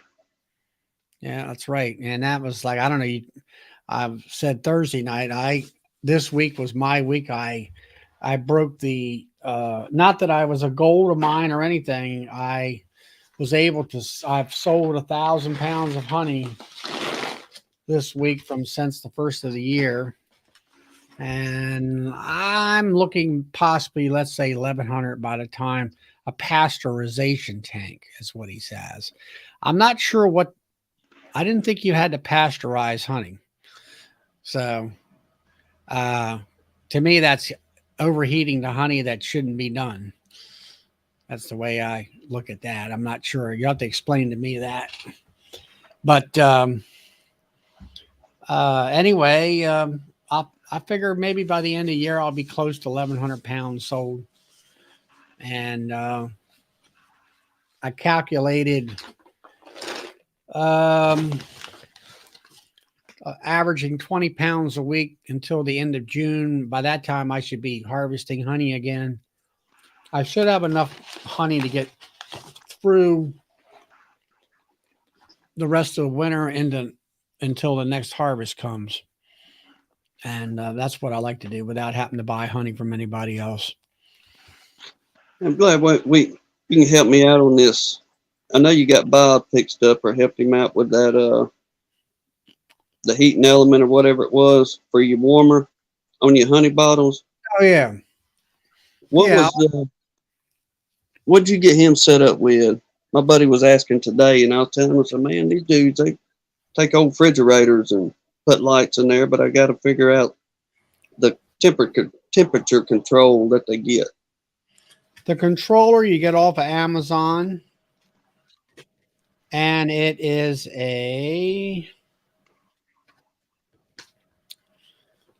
and the model number is an ITC 308. And it's made by Inkbird, INKBIRD. And now there's different models of it. And mine has it where you have you got electrical cord, you have a cord that has a electrical socket on the end of it. One area you plug your light fixture into for heating, and one for cooling. You want the one for heating, of course. And then it has another line that has a probe, a temperature probe. And then I just went to Home Depot and bought a same old thing you use for a heat lamp in a chicken house, you know, instead of making a red one, just get a white one. And you have a regular, you know, light. I got a light fixture with one of them squeeze clamps, you know, where you're supposed to clamp it on a board or something like that. And I laid it up on, I took where you used to have that meat tray, and that's a little short glass shelf in the refrigerator. That's where I put the lamp on. And then on mine, when you're facing the refrigerator, on the left-hand side is where the hinges is. I fed all them wires through the hinge side of the door and taped them to the walls with some Gorilla tape. Plugged them in, and right now I got it set for 110 degrees in there, and I've got 3 buckets of honey in there. And the one thing I didn't do was put a fan in there. Thanks, Catherine. I really appreciate that. And of course, heat rises, and I got a bucket sitting on top of a bucket. Well, the top bucket gets the warmest and stays without any crystals. And I can pour that into my bottling tank. And I always pour it through the fine sieve, like the same sieve you use in a 5-gallon bucket. I take the coarse sieve out and pour that honey through that sieve again, just in case there might be a pollen particle in there, or a bug, or a wing, or something's foreign body. Just to, you know, for precautionary. And I've caught some stuff. There was like a piece of wood, like off of a frame. Somehow I got in that bucket. And So what I noticed was I it was about a month ago. My bottling tank was low, and I was putting in 2 buckets. The first bucket was the top bucket where it's really warm. Poured it, went right through like water almost. Well, basically, it went right through the screen without any problems. The second bucket, which was underneath of that bucket, it was liquid. There wasn't any, you couldn't see any crystallized particles. Usually if you look in a honey bucket, there'll be liquid. And when you get to the crystal, it looks like kind of white looking stuff floating in the honey, which is the crystallized particles in the honey. Oh, this was liquid all the way to the bottom. But what I found is when I poured that last little bit in there was crystals in the liquid honey that you can't see, but it was big enough, just big enough that it would starting to plug up that screen that I was putting it through for a final cleaning of the honey to make sure nothing was in the honey. And so I learned right then that it can be crystallized, but you still can't even see it because it's so microscopically small. So I got to the point now where I watch my bottling tank. After you pour, you take off. I guess it was today. I bottled. Let's see, close to 20-some pounds. There's 12. I bottled 25 pounds of honey today, and I bottled about 20-some pounds last week. And I fill my buckets when I'm filling it out of the extractor around 55 pounds. That way it's about 4 inches below the top, and you can control it much better without spilling any honey when you're pouring it. And so when I get close to where I took out a bucket's worth of honey, let's say close to 50 pounds, that's when I'll go downstairs and grab that bucket up on top and then refill that tank. And then take another bucket out of the living room or wherever I got it stored and slide the buckets across, take the bottom bucket, take the 2 buckets that are left in the hot thing where they've been heated for a week or two, and put the last bucket on the bottom and put the other bucket that was on the bottom up on top. And it keeps everything in line as far as everything liquefied. And So, are you taking that light now at the bottom of your refrigerator, like you're talking about? You got your trays, and you got I actually have it up halfway up in the middle of the refrigerator. Ideally, the light should be at the bottom of the refrigerator, but then you would have to build a platform for your honey buckets to sit on, because your heat rises and all that stuff. But I didn't go through all that. I took all the shelving out of the refrigerator, except for that little short shelf that where usually your meat tray is underneath of it. It slides underneath of it. And I left all that stuff out of there, and I gutted the thing. I put 2 buckets down on the bottom floor, and then I stuck another bucket up on top because the shelf was over here on the left. If it wasn't for the shelf and I had some kind of lighting system in there that was embedded into the wall, I could have put 4 buckets in there, but it works for me. I just leave it up on the shelf, and that top bucket's nice. It's good and warm. It's not, it's ready to go. And then as soon as like I say, drop my honey tank down by 40 gallons or something like that, or 40 pounds, 45 pounds, something like that, I'll go ahead and get that bucket and bring it up where my tank is with a hand truck and pour it in there and fill it back up. And then my bottling tank is, water jacketed. It keeps everything nice and warm. I got it set where it's going from about 87 degrees, 88 degrees to about 90, 96, 97. It shuts off and keeps everything warm, but not too hot. And the back porch where it's sitting, the bottling tank is a little cool, but it keeps everything warm without it crystallizing. And it does a wonderful job. I mean, it's like Brian Coper from Castle Highs. He was talking about, and I've never did this. He actually had to take a pitcher and a funnel, I think it was, to fill his bottles, pouring honey through a funnel to fill the bottles up. And I'm like, I always had a 5-gallon bucket with a valve at the bottom, honey gate, where you pulled the thing over with a little wing nut on it. And that worked great too. But I did learn that as it got cooler and I didn't have places to keep my honey where it was warm, that your honey would pour slower, more like molasses, and that kind of stuff. And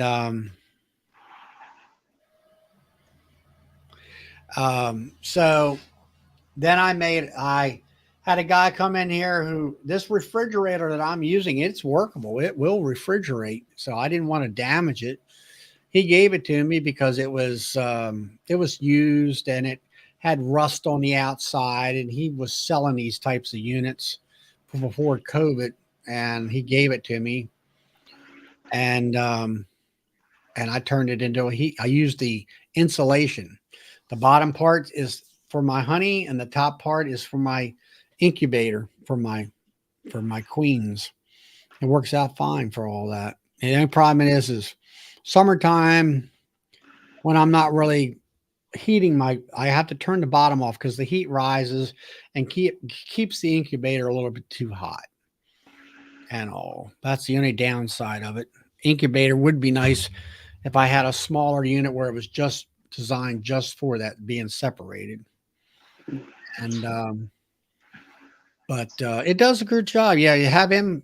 You know, I got one. There's one way back when I did a video on my incubator or my hot box. He can take a look at that, and I go through all the model numbers and how it sets and stuff. Now the problem with these stuff is it all comes from China. The English instructions are not the best. You kind of have to figure it out. And you take her with it, get him going. But he bottled a bunch in the spring. Whenever this is the same fellow, we went and looked at his bees today. But that's what he was asking. He's like, man, everything I've done in the spring is crystallized, but I got them all in the little bear jars. And I said, well, these fellas here, they got an old refrigerator with some heat lamps in them things, and I imagine it would serve the same purpose. Yeah, I mean, everybody around here uses Lee. Good night, Lee. Brian, I'll talk about my incubator here in a minute. You're using the refrigerator for its insulation factor. That's what you're using it for. And I know a lot of guys that if they bottle a lot of their honey up and they want it to keep it from crystallizing in the bottles, either glass or plastic, they just keep it at, with bottles like that, you could keep it at, let's say, 95 degrees, maybe 100 at the most.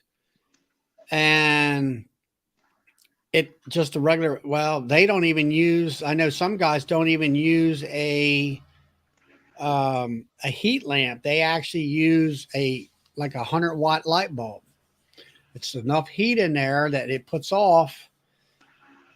It'll keep that cavity nice and warm, and it'll decrystallize that thing. I know with mine, you put your plastic bottles in the door where you usually put your condiments and ketchup and all that stuff, and go back down there in 24 hours, and it's fine. The crystallization is gone. Now, the only thing I found was one time I forgot about a plastic bottle, and I think it was close to the heat lamp, and deformed that bottle and all. But that was the only.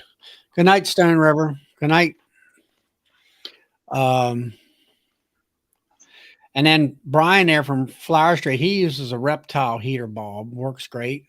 I've seen them too. I don't have a. I know that they just heat up. They, they don't have any light to them. Oh, you got a couple of them around here. That wouldn't be no problem. Yeah, Glenn says there, upright freezer works well. The main thing of it is, as long as the cavity or a box that you're using has a good insulator factor, that's what you're going after. It could be a chest freezer, it could be an upright freezer, an upright refrigerator. You're just utilizing the insulation thing. And let's see, the reptile heater, it can screw into a light bulb socket. Yeah, it, like I say, now where my cords go through that magnetic seal, yes, there's some light that comes out. You can see there's a little hole there, which is fine. It doesn't bother me any because it keeps up with. And Mark Miller says tornadoes hit Rutherford, Clarksville, and Nashville. Yeah, I think that one there's two of them up that way. And I believe, listen, that old Ryan Hall, y'all. Clarksville got it pretty bad. I think they had a couple of deaths along with a couple of them. They've been up that Nashville area's been getting a lot of tornadoes over the last several years. I don't know. I don't like that kind of weather. I mean, we've had tornadoes down here on Christmas Day. Mobile got one probably about 10 years ago on Christmas Day, and it ripped downtown Mobile to pieces.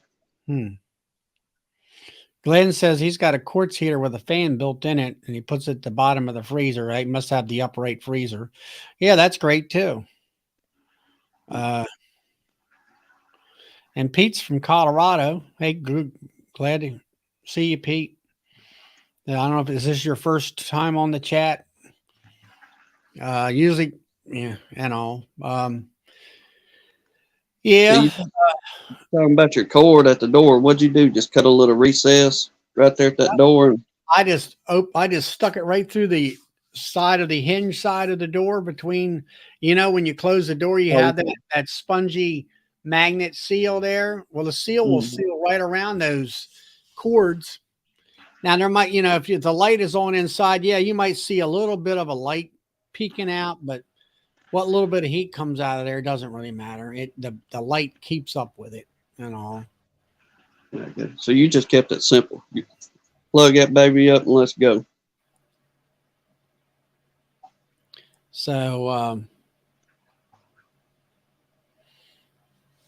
anyway, I just put it to I got that in my video. Go back and you look at that. Tell your friend he can look at that.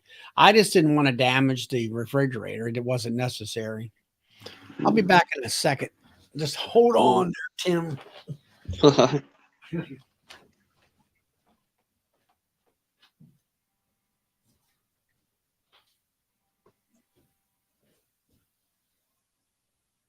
Maybe if I go to push some buttons on this end, it won't knock me off. See what y'all got in the chat here until he gets back. Oh, I got you, Cajun. Was it big enough to for that plug to fit through, or did you have to drill a little bit bigger hole?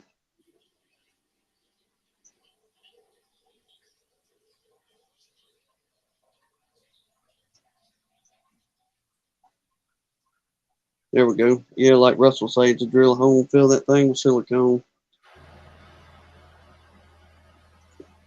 Oh no, we're gonna get him fixed up with something. Okay, he's got several bottles. He said, "Well, if nothing else, I can just take and feed it back to him." Well, that's a good plan as well. They go to getting low, but there's plenty of feed that they got on themselves, and try to save that to where you can at least get it melt or, get back to a liquid state. Yeah, you can drill a hole. I've seen that too, as far as the side of the refrigerator. You can do that way. A lot of different ways you can do it. I just didn't want to get real involved and, just do the minimal amount of stuff and let it go at that. Yeah, that's all we're trying to do. Just something to, like we're saying, get it back into a liquid state, and you can hand it off and sell it, and it's your problem after that. Right. But Brian wanted to talk about my incubator, and I use the freezer part of the refrigerator as my incubator, and trying to find his comments. Yeah, Brian, I do have an Inkbird controller for the hot box part and the incubator part, 2 different units, because both units have to be run separately. All right, he wants, do you keep virgins in there? And I'm going to say yes. In the incubator, what I do is you go out to the cell builder, I count out 6 days, and that's when the cells will be capped. And then I remove that bar or frame actually completely. I brush off the bees very cautiously, and I bring that frame to my incubator. And I used to hang the frame inside like a little nuke box, but now I've got I'll be back in a minute.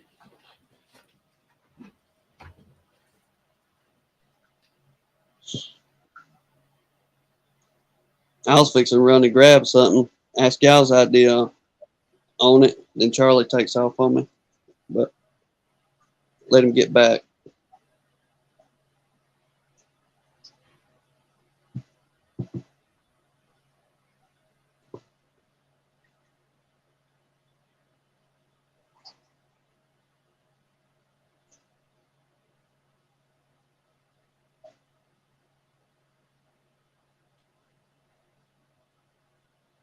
Well, Brian, your point would be to keep it cool on your end, keeping it warm, All right. wouldn't it? What's that? What's Tim? Brian was saying need to get him a refrigerator for his cream honey, but I guess he'd be kind of on the opposite end. He want to try to keep that stuff cool. Yeah, you want to keep that. I think it's 54 degrees or something like that. Now, I bought Duck River honey. I got this from Nate. I think it's Nathan. And these are test tube. They hold test tubes. And he got them off of Amazon. They're like 3 of them they come disassembled. You just got to snap them together. And then here's a regular hair roller cage, and you just set it right down in there like that with your cell that's been capped. Just undo the JZBZ cup off the bar and stick it in here. And then all I have to do is take this test tube holder and just sit it in my incubator.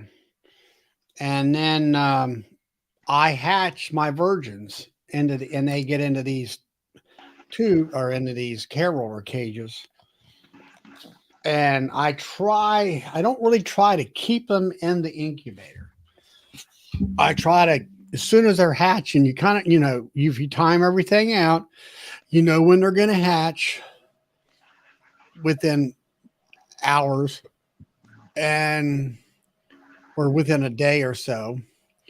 And you want to check on them frequently when you know they're getting close to being hatching, because a lot of times I had some of these, I had a couple queens that I forgot about. Actually, I thought they were duds, and they did hatch. And one of them didn't make it because they didn't have feed right away. And you really want to feed these bees right away. Try to, I haven't come up with the best way of feeding yet. I do know you got the little cap here and there's recesses in here, and you can fill them with some water with a little syringe. I've also tried to take my finger and rub a little bit of honey, crystallized honey, through the little gaps in the side of the hair roller cage. As far as the size of this tube or test tube thing, I'd have to look it up.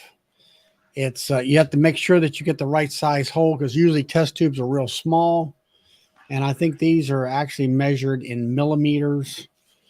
And I can't tell you what size it is, but that does work well.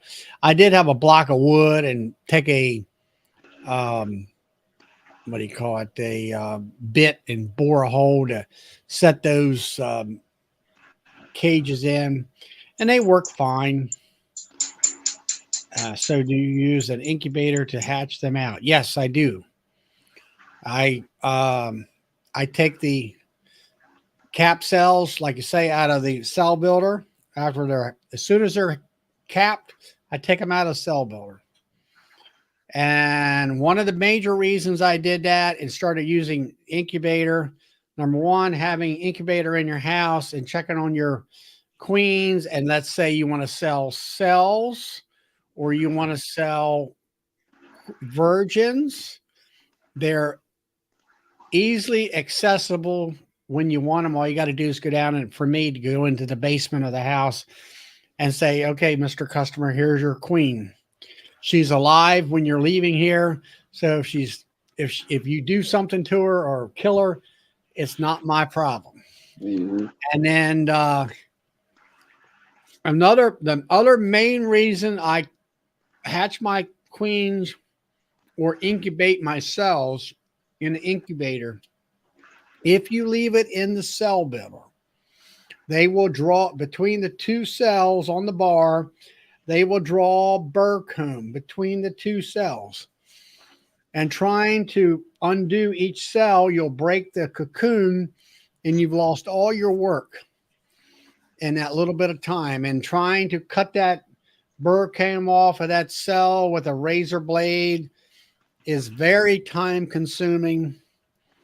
And you alleviate all those headaches by having an incubator. Yeah, Mark, he has wooden blocks. I had the same thing. I just found these little plastic things you can hold a whole, let's see, you got 1, 2, 3, 4, 5, 6, 7. I can hold 28 cells in one of them plastic things.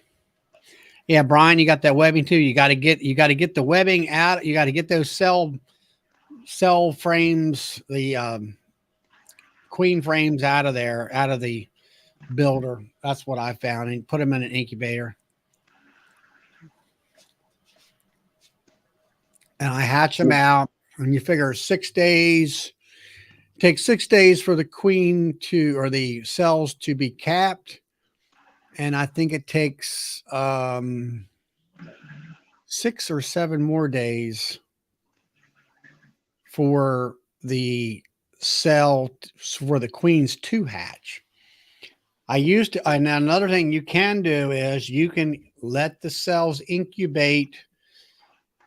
And if you're going to use them and you want to put cells in a queen mating box, you can keep them in the incubator you can remove them out of there within a day and let's say day or 2 days prior to them hatching.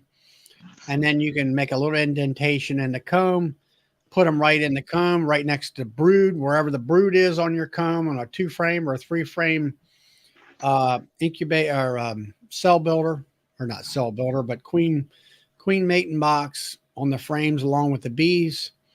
And she'll come out, and then she'll go out and get hatched. Now, the disadvantage that is you're not sure whether she hatched or not, whether that cell is a dud.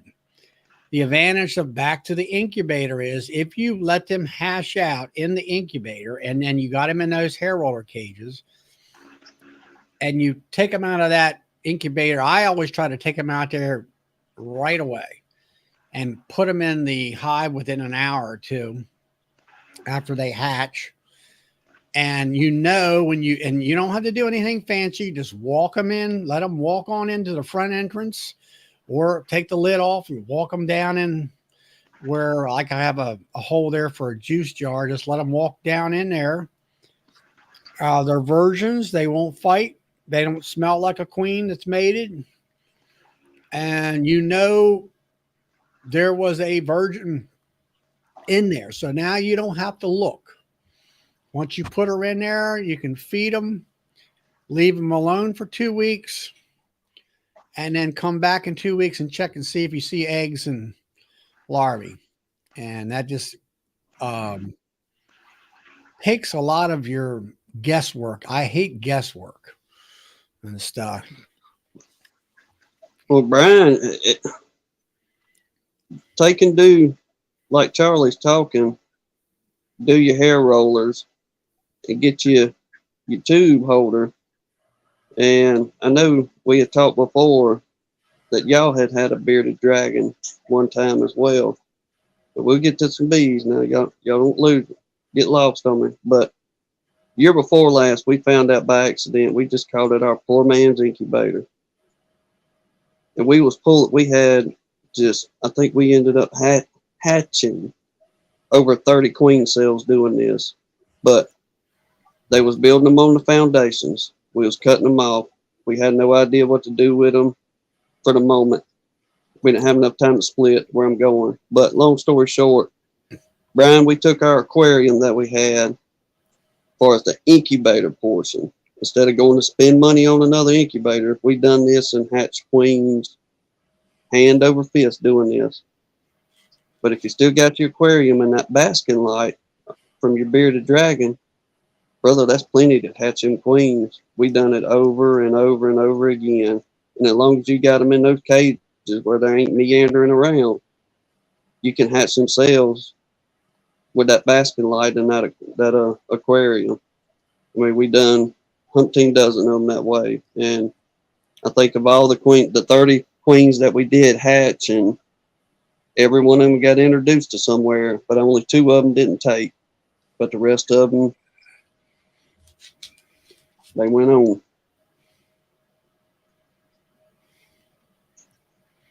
Yep.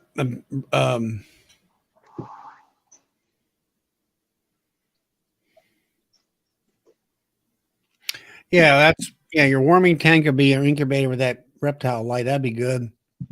And James is right. You got to be really careful. You can't shake them. When you're dealing with the cell builder, and be very careful. I did something. It's something that I do all the time with the regular hives. Is I'll take my inner cover and smack it on the hive to get the bees off of it. You don't want to do any of that. I did that one time, and all my grafts were ruined completely because I shook all those larvae away from the jelly, and I had to start all over again. Kick yourself in the behind for that one, huh? Yeah, that was my biggest mistake. And then the biggest humidity. That's another thing in the incubator. I keep a tray of water in there. It's a little lunch meat tray that you get your lunch meat in out of the refrigerator, out of the store. Brother had one. Cleaned it out. You just holds about a Coke bottle's worth of water in there. keep that filled up every 2 or 3 days. Check it. And then I happen to have a little standalone fan about 4 inches or so in diameter, and I stuck that in one corner that keeps the air circulating, keeps the humidity high, and you got to have all that in the incubator also. And I enjoy raising queens. It's probably, I enjoy that more than anything in beekeeping, I believe, is that it's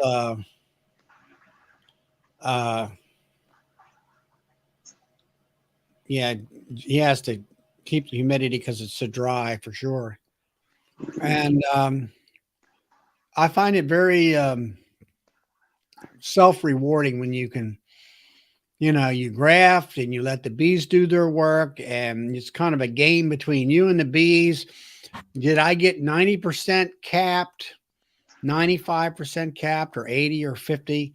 It's kind of like you can gauge how well you did as far as selecting and placing the grafted larvae into the cells and that kind of thing. And then you get it, the bees draw it out. Let's say you get 85, 90% acceptance. Take it and put it in your incubator. You watch your humidity with, keeping your water filled and the fans and everything just right. The heat just right at 93 degrees is what I set mine at. And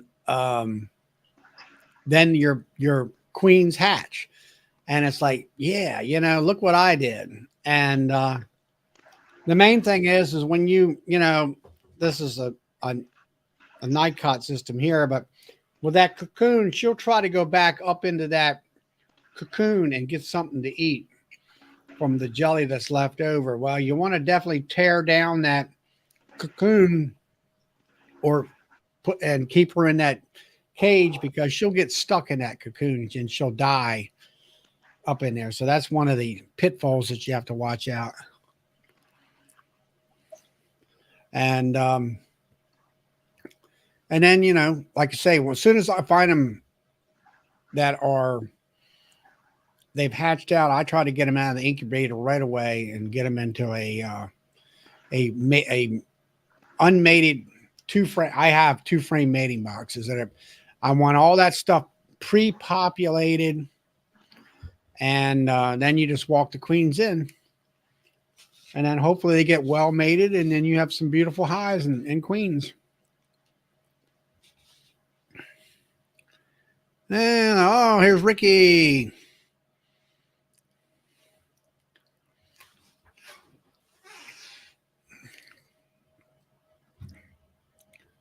So, Ricky is going to be live, I believe it is, next Thursday at, is it 8 p.m., Ricky, Eastern Standard Time? You're going to have Joey on there as your guest. And I presume he's going to be talking about his horizontal hives that he uses. And on. Ricky, if you want to come on and come into the talk session here and let everybody. Hey, Mark. Hey, Charlie. I thought you were out there on that truck driving that tornado, the way it sounded. Yeah, hold on a minute. I ain't got no volume here. Yeah, you're a little bit weak. Go ahead and talk again. I got you turned up. Yeah, Ricky says it's 8 o'clock Eastern Standard Time. That'll be this next Thursday, the 14th. He will have his live show with Joey.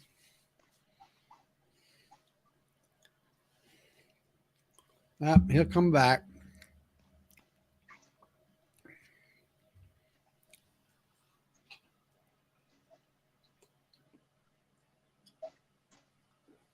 All right. Charlie, what y'all reckon on it? I was trying to mention above. We went to stopped at a yard sale yesterday, and folks had these out for sale. We got them for $1 a piece, and I told Hannah, I said, these things would probably make some really good mating newts. But some old styrofoam chest. Yeah. All you got to do is make some custom frames.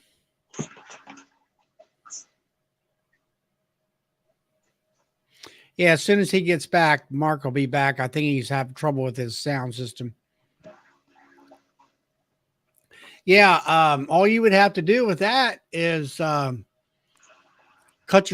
yourself a hole in the bottom end of that thing for an entrance, and use those little ledges in there for your frames. You can make some frames up, put some foundation in there, and you got yourself a mating box easy and all that.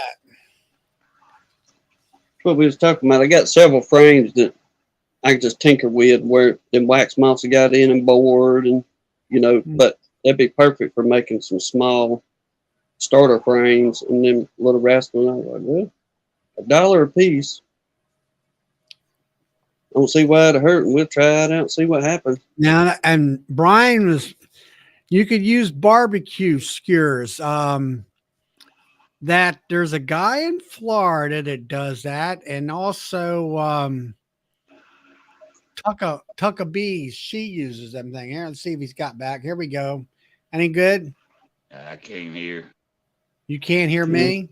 Can't hear you. Is that the What's same up? sound setup that you normally have? Yeah. It goes off when I go live. Oh, really? Well, maybe it needs it. Maybe check your settings as far as speakers or something.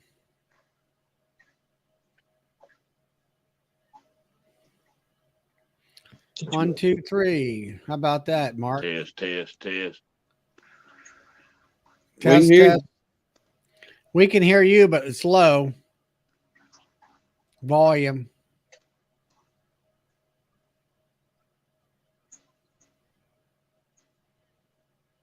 No. No? But yeah, Tim, check out Tucka Bees in Florida. And there's another guy out there that he's a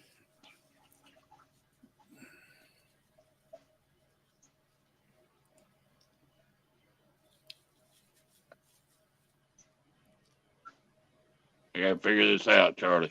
all right. Sam Good or Sam somebody, and he does the little skewers like that in them boxes. And they just build up them little skewers. Mm-hmm. And Okay. the bees put queen cells on them somehow. I'm not real sure. Sam Comfort, that's it. That's the guy's name, is Sam Comfort. And Tucka Bees must be friends with him. And she's the one that works with Michael Palmer up there in the summertime, and then she lives down in Florida. But Sam Comfort, check him out on YouTube. He uses the skewers and uses a box like that. All right. Yeah, that'd be much better than having to sit down and whittle on some sticks to get them things to go. You just set them little rascals right there. I don't know. They go right across that ledge. I'm not sure how he does it, but you'll have to check him out and all that. And but Sam Comfort, that's his name. All right. Appreciate that. And check him out. I don't know whether he'll show you how to do that or just what, but that'll be something that you could do with that. But that incubator will work good. That's no more than an insulated hive and all. So, and not the fact that you need to worry about your cold weather, but you could also worry about, overheating too. Oh yeah, most definitely had to put them in a shady place.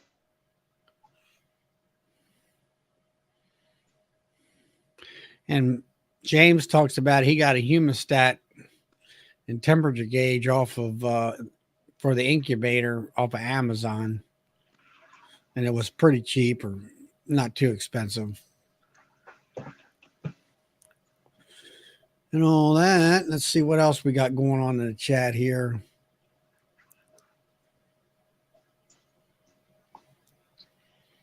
Yes, you do need a fan in the incubator. You've got to circulate that, Michael Buck. You got to circulate that heat around. You got to keep it even, so all the babies in there have equal heat. And all. What else we got going on here? All right, Brian says it works like a top bar, Tim. He doubles them up so that they are a little thicker. He builds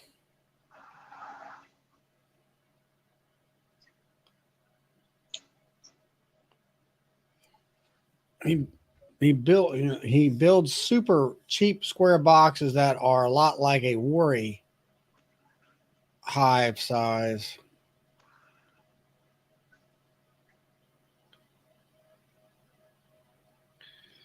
It says simple system, easy to stack and easy to handle. I'm not sure just whether he gets the bees to draw. Maybe he puts a little strip of wax on there to get them started. What you reckon about some pieces of where you fur out or some lattice stripping? Yeah, he could. No. There it is. Can you hear me? Yeah, I can hear you now better. All right, I think I got it there now. Now you're sideways. Now you're up. Now you're good. All right. What'd you have to do? Had to turn my phone off and turn it back on. Oh yeah. Yeah. What, you're on your phone now? Is what you're on, not a computer? Yeah, I'm on my phone out in the shop. Okay. So what's Mark been up to besides truck driving? Ooh, Are you froze? I don't know what happened. Yeah, there you go. All right. Yeah, just driving a truck. About it here lately. Doing a little woodwork here in the shop. Trying to find my shop. I finally found my table saw. Why? What happened? I had a mess in here. Couldn't even hardly walk. Took me a day just picking stuff up and throwing stuff away. Yeah, we've been doing that here at the mill where everything's come to a pretty come to a screeching halt, as far as orders coming in. I mean, I have some firewood orders, but the last week we've been that you'll see right behind my head, that lot of logs in the back here, they've been sitting there for, I don't know, years, and some of them were somebody else's stuff that they never came or did anything. And so they split them, and we either made lumber out of them or made firewood out of them. And if they were rotten, we ran them through the grinder and made mulch out of them.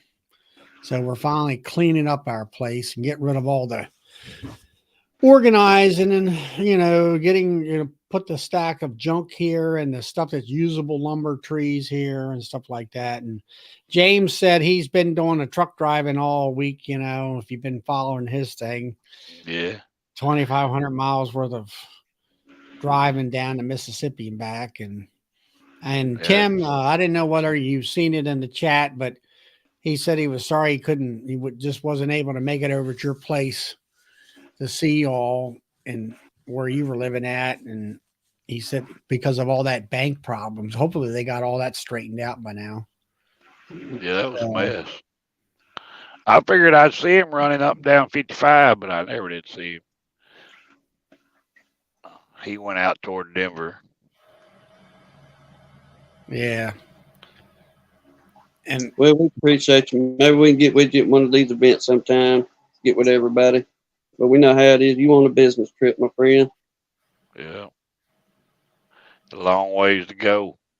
Yes, sir. That ain't just we should have crossed the state line by no means. Yeah. Yeah. I done yeah, been up north of Kansas City and back. That's only 1,000-mile run. I can't imagine having to do 5,000 in a week. You know. that's my damn thing. Now it's come back. 1,000 miles. That's a lot for me. Yes, sir. I'm just thinking 25. You know, I'm done. Like, get me back home. 25 miles. Well, I mean, that's an everyday trip for us to the big city, if you will, and Yeah, that's enough in itself. Do yeah. you run a chainsaw very much out there, Charlie? We use it to cut a log in half, or cut out limbs off or something like that they bring in here that needs to be trimmed up. Um, we used to go out and log. Me and my father did years ago, and then we just quit that. I don't know, 20 years ago or more. We just buy the logs in. We were running steel. We're still running steel chainsaws, steel or style, however you pronounce it. Yeah, I got a little steel, and I got out here cutting some firewood the other day, and when you give it gas, it won't bog. Ugh. So I got tinkering with the little screws on it, and I got it to where it would open up. I just sharpened that chain, Right. and I sunk her into a log. Man, I was eating some wood up. I mean, she was getting it, and got 3 or 4 cuts, and it just stopped Hmm. and started smoking. I'm like, oh, I've had it too rich. Now it won't crank. So I've got it tore down over here, and I took the coal out of it, and I ordered me a new coal. So I'm gonna try that. Maybe I burnt the coal out of it. I may have burnt the piston up. I don't know. Oh no. I know, there's a filter inside the fuel tank. At least they haven't changed that I know of on the end of that pickup thing. And I I don't got know. it It used hot. to I mean, be, it quit all at once and started smoking. So I know I got it hot. I just don't yeah. know how hot. Hmm. Brian said it's 1,100 miles to Nobby from his house out in Colorado.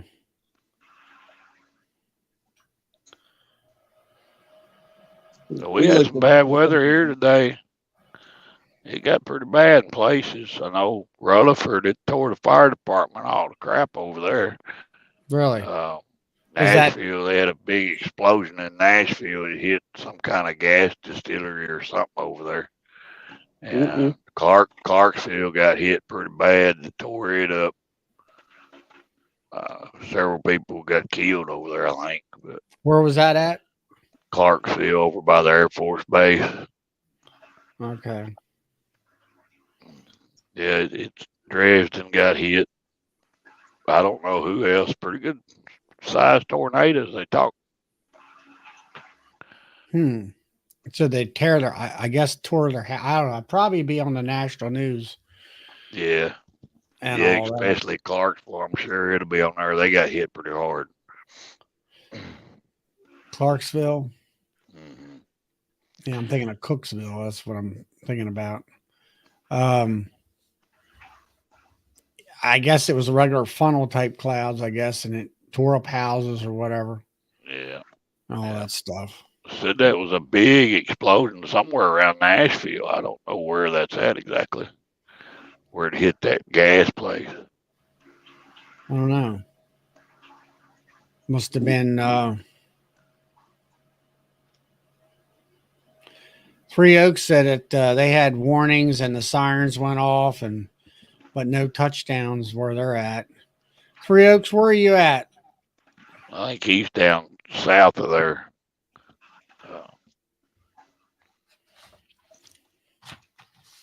Let's see.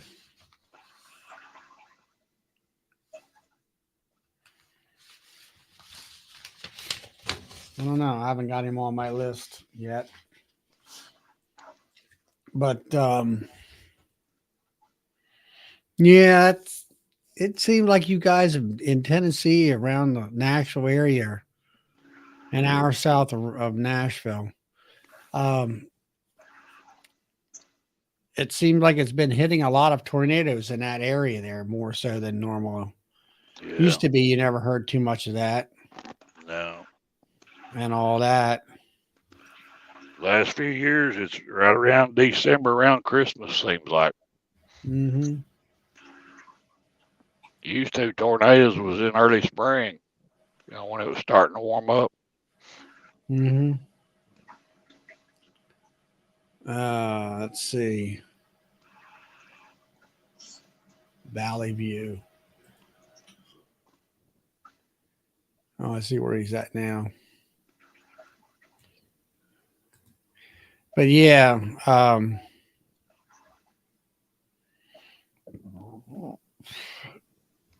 yep. I don't know. It just seemed like like they've had a couple of tornadoes in that area there, and all. But luckily, we haven't had that around here too much, which is good. So, I guess you're all your bees are put away for the year, and all the breeder queens and stuff. I guess are all just. Yeah, I'm fixing to go drop some sugar on some of them that are light, I think. Are you putting bricks on, or are you doing a mountain camp method type of stuff, or how do you do that? I just mix mine up here in the shop. Uh, just I put about 10 pounds of sugar in a bucket, add Yeah. water, a little bit of apple cider vinegar, and stir it Yeah. up, and then pour it in a bucket and do another 10 pound, pour it in a bucket until I get 2-3 buckets fulls. And take me a scoop and go out there with some newspaper and slap it down and start throwing it on the hive. Huh. Okay. Instead of making bricks and drying it and all, you just put it on there. Yeah. Yeah, I get most of them's already got a shim already on there where I've Mhm. been feeding, and I'll just slap a piece of newspaper down and just scoop it on, dump it in there, throw the lid back on. That's good. Well, that's an easy way of doing it. There's another way of doing it, Tim. You could just put it on there with some newspaper, or make bricks, one of the two. Or you could actually do what you just did, like Mark did there, and then maybe add a little bit of pollen powder to it. Make it. I don't know whether that's good or bad at this point in time. I don't either really. I've done that, but I didn't really see no difference. Hmm. Yeah, because it's really a substitute. It isn't real true pollen Right. and all that. A lot of So people mix honey with it. Uh, they'll tear it up if you put honey in it, though. They'll really get with it. Don't last long. Seems to last better with water. Just a little bit of water. yeah, And it hardens up over time anyway. yeah, that's what it'll do for sure. It'll harden up. Like when I do it, I'll put it in brick form, and it'll be hard, and you just put it in there, and they'll chew on it and everything. Yeah. I have like one hive out there. It's got some sugar bricks on it because it's only a single nuke, and just for insurance purposes. And I went ahead and I scooped up some powder on my hive tool and sprinkled it on the bricks and on top of the frames. I like you say, I didn't see where they were really, going after it any faster by doing that. Now, when it comes time to start feeding the syrup, I'll take that hardened sugar off, throw it all in a 5-gallon bucket. And a lot of times it'll have the newspaper glued to the bottom of it. Some of it, Yeah. I'll still throw it in a bucket. And then I'll come in here and warm me up some good hot water and mix in there with it, stir it all up. All your paper will float to the top. Just skim that off. Feed that right back to the bees. Mm-hmm. Yeah, I had some bricks left over, and I didn't have no paper on it, and I just kept it in a Tupperware, tub, I guess you call it, and So I seen it there and I said, well, I can take and put that right on that hive and let them eat that along with the sugar water they had in their frames. And I just give them a little extra there just so they wouldn't run out and stuff. So they're up there chewing on it. And I, like I say, here this week, I sprinkled some powder on it. Did that actually today. Opened it up and there's the vent hole in the middle there. And I just sprinkled it down through the vent hole. And I figured, well, that's good enough for them. Try to keep them going. The population's small. It's a lot way smaller than what I like to see it. Yeah. But part of that was my fault. I put a strip of Formic Pro on there, and I was hesitant before I put it on there, and I don't know, it just I went ahead and did it, and I had a pile of dead bees at the bottom, and I killed the damn hive. I should have never done that. And Oftentimes I go with my gut feeling, and sometimes it's wrong, and I'll go back home and think about it. I think, I just screwed up. And then I go right out there and fix it. Do you do that? yeah. So next time I'll just let them go and let them build up, and feed them and maybe hit them with some oxalic acid vapor, which is not as hard as that Formic Pro at the time. But I learned, usually a couple things. I had several hives that went down on me. They didn't get I don't think they got the queens mated early enough.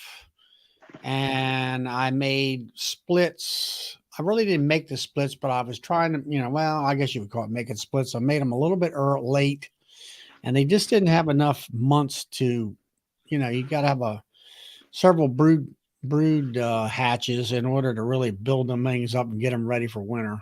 Yeah. And all that stuff. So yeah, either that or give them some brood from somebody else. Well, that's true.